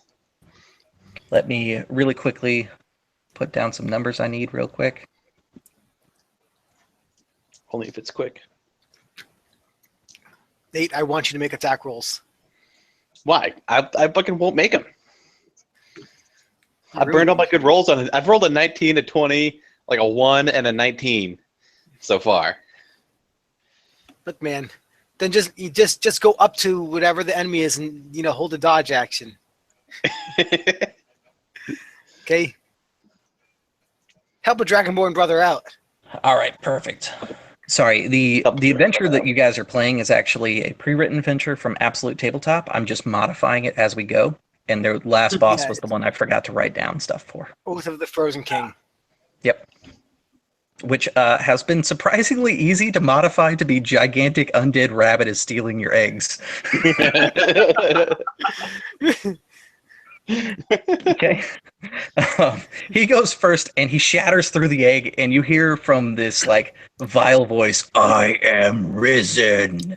He's wearing golden armor and has this staff with 8 rings suspended inside a larger looped ring. At the end of each one of these rings are these basket charms, each holding an egg. What a Inside his other hand, he's like coalesced arcane energies that is shaped like an egg, and he hurls it up in the air like an underhanded toss towards your group at the top of the staircase there. I need a dexterity save from you guys. Oh fuck yeah! See, 19. 15. sick. Okay. Who's got a dice, Nate? All my dice are my cards. Don't want to go get them. I'm using the D&D dice roller, which apparently hasn't updated in centuries. If you have succeeded a DC of 16, you will take half damage. Nope. It is 22 cold damage coming at you. Ow. So half of cold, half of 22. It's a I resisted anyway. it is a cold radius of about 10 feet as this arcane egg explodes around you, putting ice crystals in the air, freezing the room around you. Damn, I don't have resistance to cold. Nope. I have resistance of fire. Acid. That It's hurt. saved, so it's okay. It's not okay. I didn't save, which made it okay. Made it okay that I have it. The rabbit kind of twirls this staff and kind of lunges down into this crouching position, waiting for some sort of retaliation. That's going to be its turn. Next up is going to be Tom with Torin. Okay. Is there a 15-foot cone where I can catch both this rabbit and some children? Breath weapon. Isn't that a cone? Yes. Well, the children are down and done, but you can definitely hit him. Right. Oh. Yeah, I would need to kill some so I could get some temporary hit points. Is the reason for that. You know what? Yeah. I'll say you're able to take care of like 2 of them that haven't completely died yet. All right. They Awesome. haven't succumbed to the poison yet. So they're supposed to deal damage. But they're children, so they suck. So, yeah. You're Where? a mean man. is equal to 8 Oh my combat plus God. proficiency bonus, and my con mod is 2. I picked the best and worst spells for this little adventure. All right. So creature needs to make a DC 13 Dex save for half. Okay. It succeeds. All right. So it will take. That's a good roll too. 5 points of fire damage. And more importantly, I burned like a couple of children to death, thus giving me some temporary hit points. Woo! Perfect. Yay, children dying.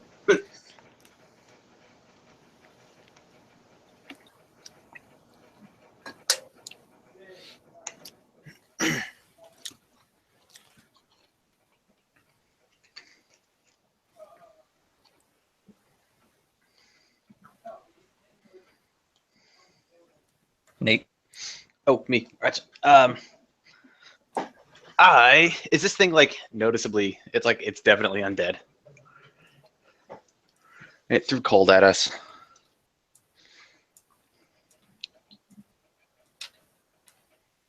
Yeah, I'm gonna Revile. use acid. Oh, he's being a dude again. Anyway, I'm gonna use acid arrow, and I'm going to roll this out real quick. No, I almost crit with an acid arrow. It's okay. You know, you would have crit with an acid arrow if you'd used your dice. No, this dice roll is rolling lots of 19s and 20s for me. I'm pretty happy with it. Anyway, I roll a 25 to hit with an acid arrow. That'll hit. Cool. So on a hit, it's going to take 44 acid damage and immediately, and then another. I'm sorry, I want to use it as a third level. That's my bad. So it'll be 5d4 acid damage immediately. So I have nothing else to use my third level spells on because they suck. Which You is said how much acid damage? 11. Okay. And at the So- end of its next turn, it will take 3d4 additional acid damage. This picture of this weird vile undead rabbit on a throne. That's what you're fighting. I like it. That's fucking awful. Holy shit. I like Viking Mike. I approve of him. He's Mike, and he's a Viking. All What's right. not to like? But What was the total damage? 11 damage. At the end, let 11. me know at the end of his next turn, he'll take I'll just roll that for you now. At the end of his next turn, he'll take 6 more. Okay, perfect. All right, so next up is going to be Jeremy. Yep.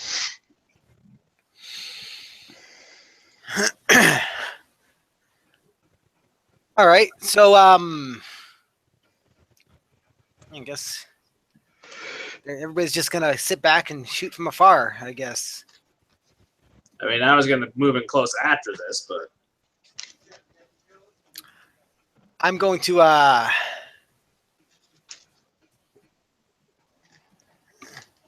how well did I see that that acid hurt him? It laid into him, but it didn't seem to do like extra damage or anything. All right.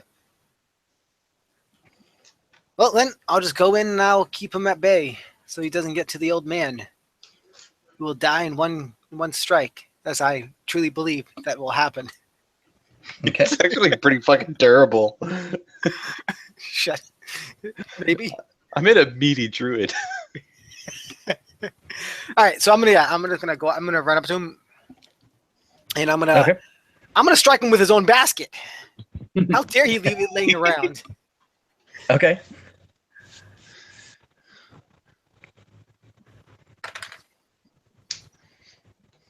Well, I crit that one, and my second attack was going to be almost a crit. He is immune to cold damage, so don't worry about rolling that. Give me a basket that does extra decent cold damage. Nope, can't use it. Just Nothing. No, it's cool. Treasure for another time. It's still +1. It's plus still one. a +1 weapon, though. Yeah, so I'm not really bothered by that. So yeah, the first hit just crits, and the second one is a 21 to hit. I was gonna say the +1 allows you to get past his normal DR though, so that's good. Yeah. So does the second one, the 21 hit? 21 to hit. Yes, it does. Okay, so both are gonna hit. So I'll roll the crit first. Let's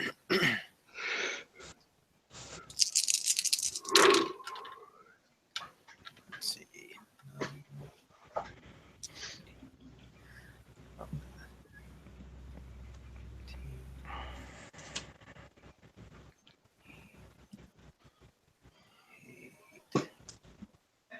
37 damage for their first hit. Okay.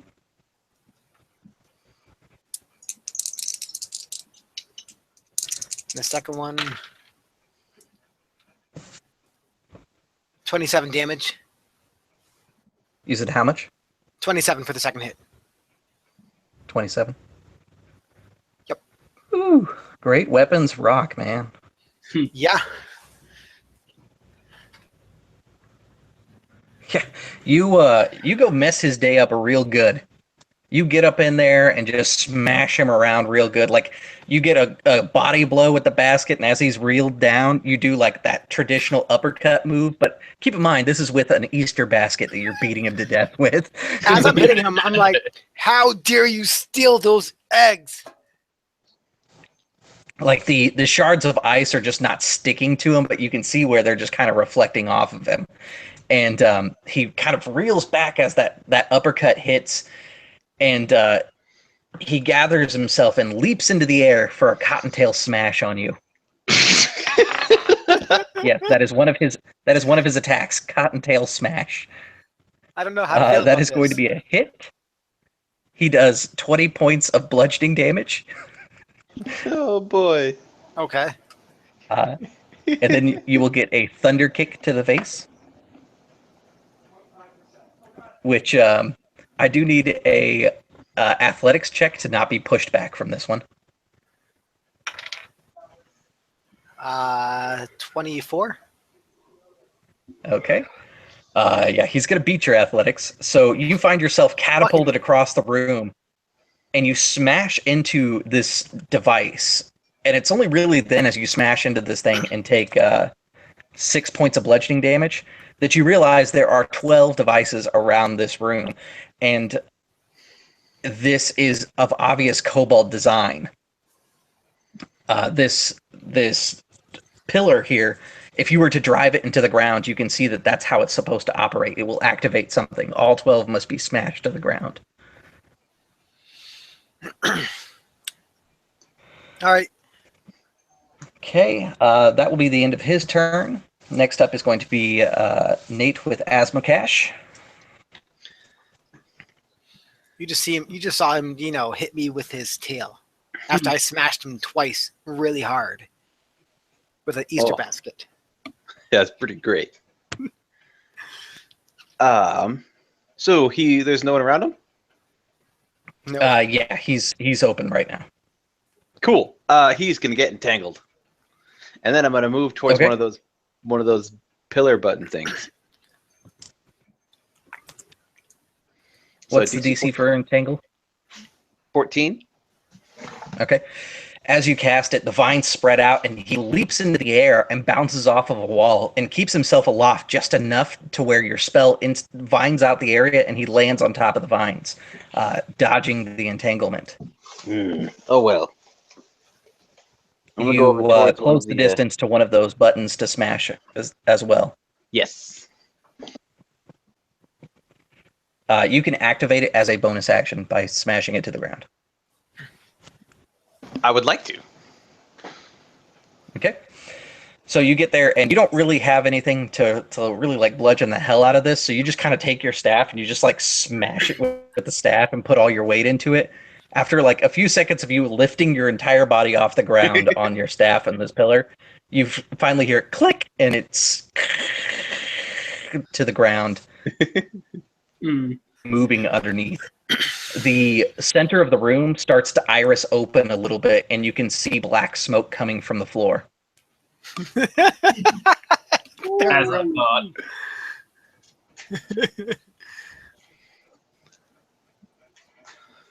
Next is Tom. Alright. I guess I'll just move in to attack with the awesome sword of awesomeness. This is my pack blade. I get to make 2 attacks. Yeah. 20 for the first attack. Okay, that hits. Alright, and 20 for the second attack. Also hits. So this is a D8 plus another D8 because of the thing, plus 3 strength to hit. So 10 the first.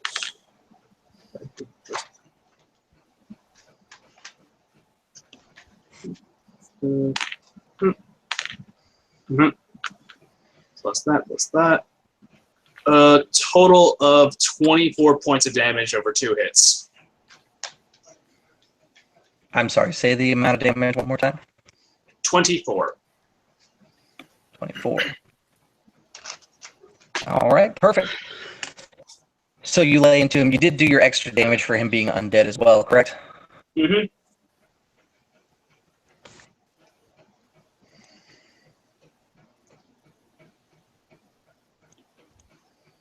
Okay, excellent. Oh, that was weird. All right, excellent. So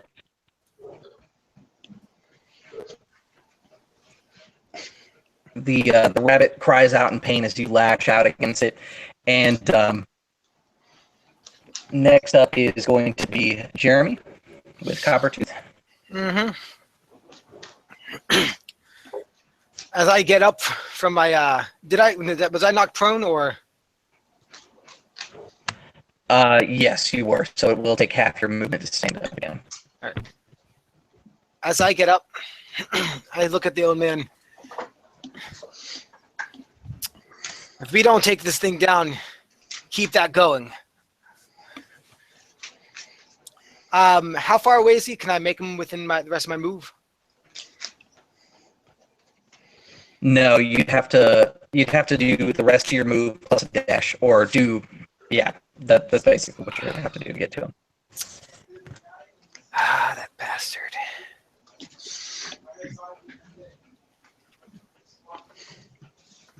I will all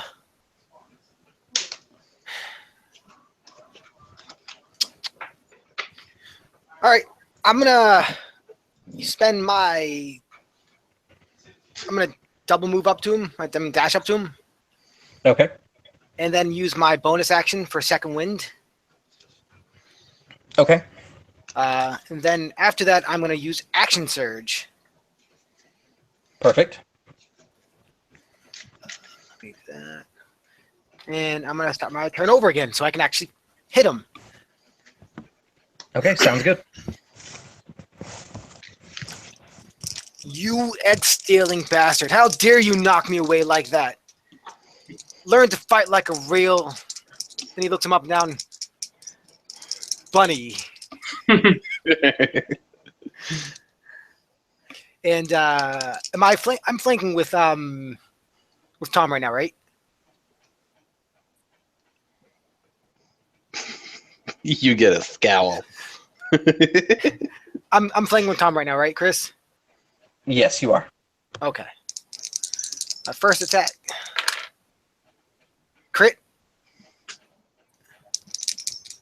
Second attack. Did not crit. It's going to be a 20 to hit. Perfect. That hits. I'm rolling stupid. For both of you, go ahead and do your damage first. Actually.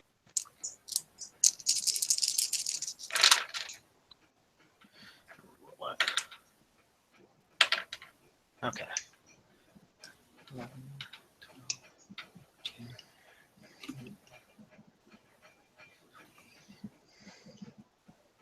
First hit's going to do 40 damage.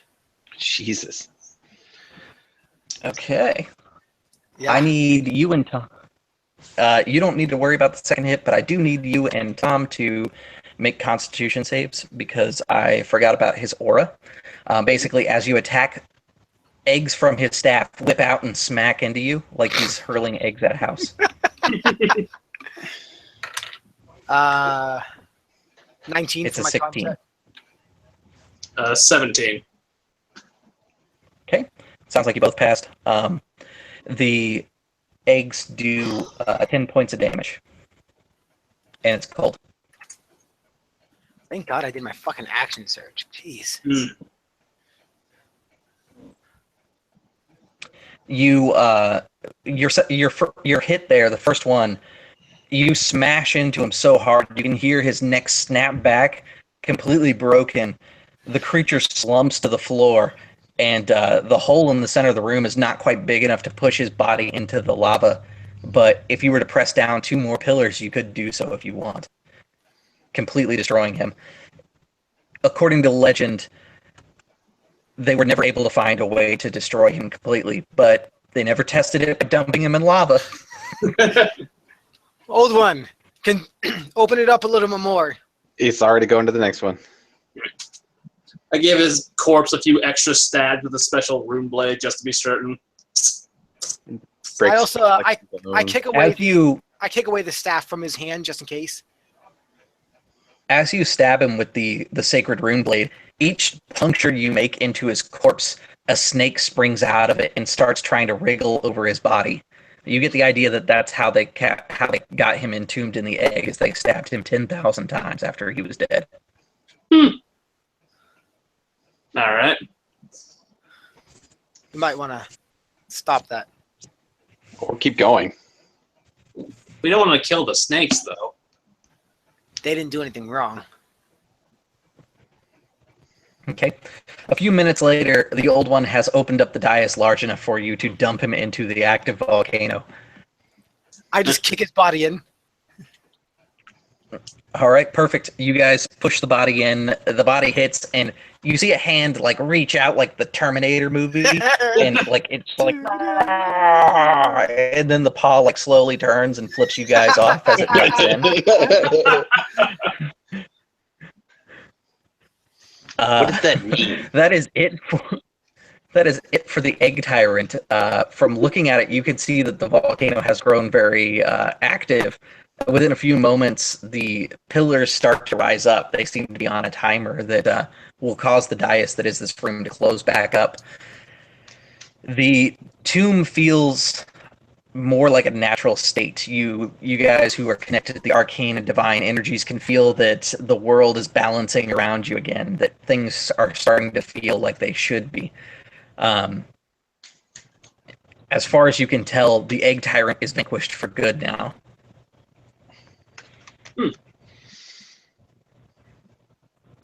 All right. We did it. I'm going to go pick up his staff. You know, I'm a little sad he didn't get another turn because his next turn he was going to summon more swarms of children. I was ready with my to melt them all. I was ready. I had a burning hand spell at the ready for that. I had nothing. I was waiting on you guys to do all the work.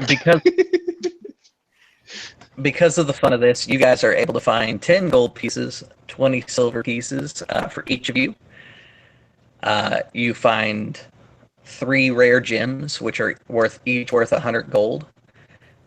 You find a grimoire that grants a +1 bonus to checks while using a poisoner's kit. You find the crown of the Egg Tyrant, which once per day allows the wearer to issue a simple command to an undead creature who must succeed a wisdom save or follow the command. You find the bunny boots of resolve. They are furry boots that make your feet look like bunny feet. And when standing, if you have an effect that would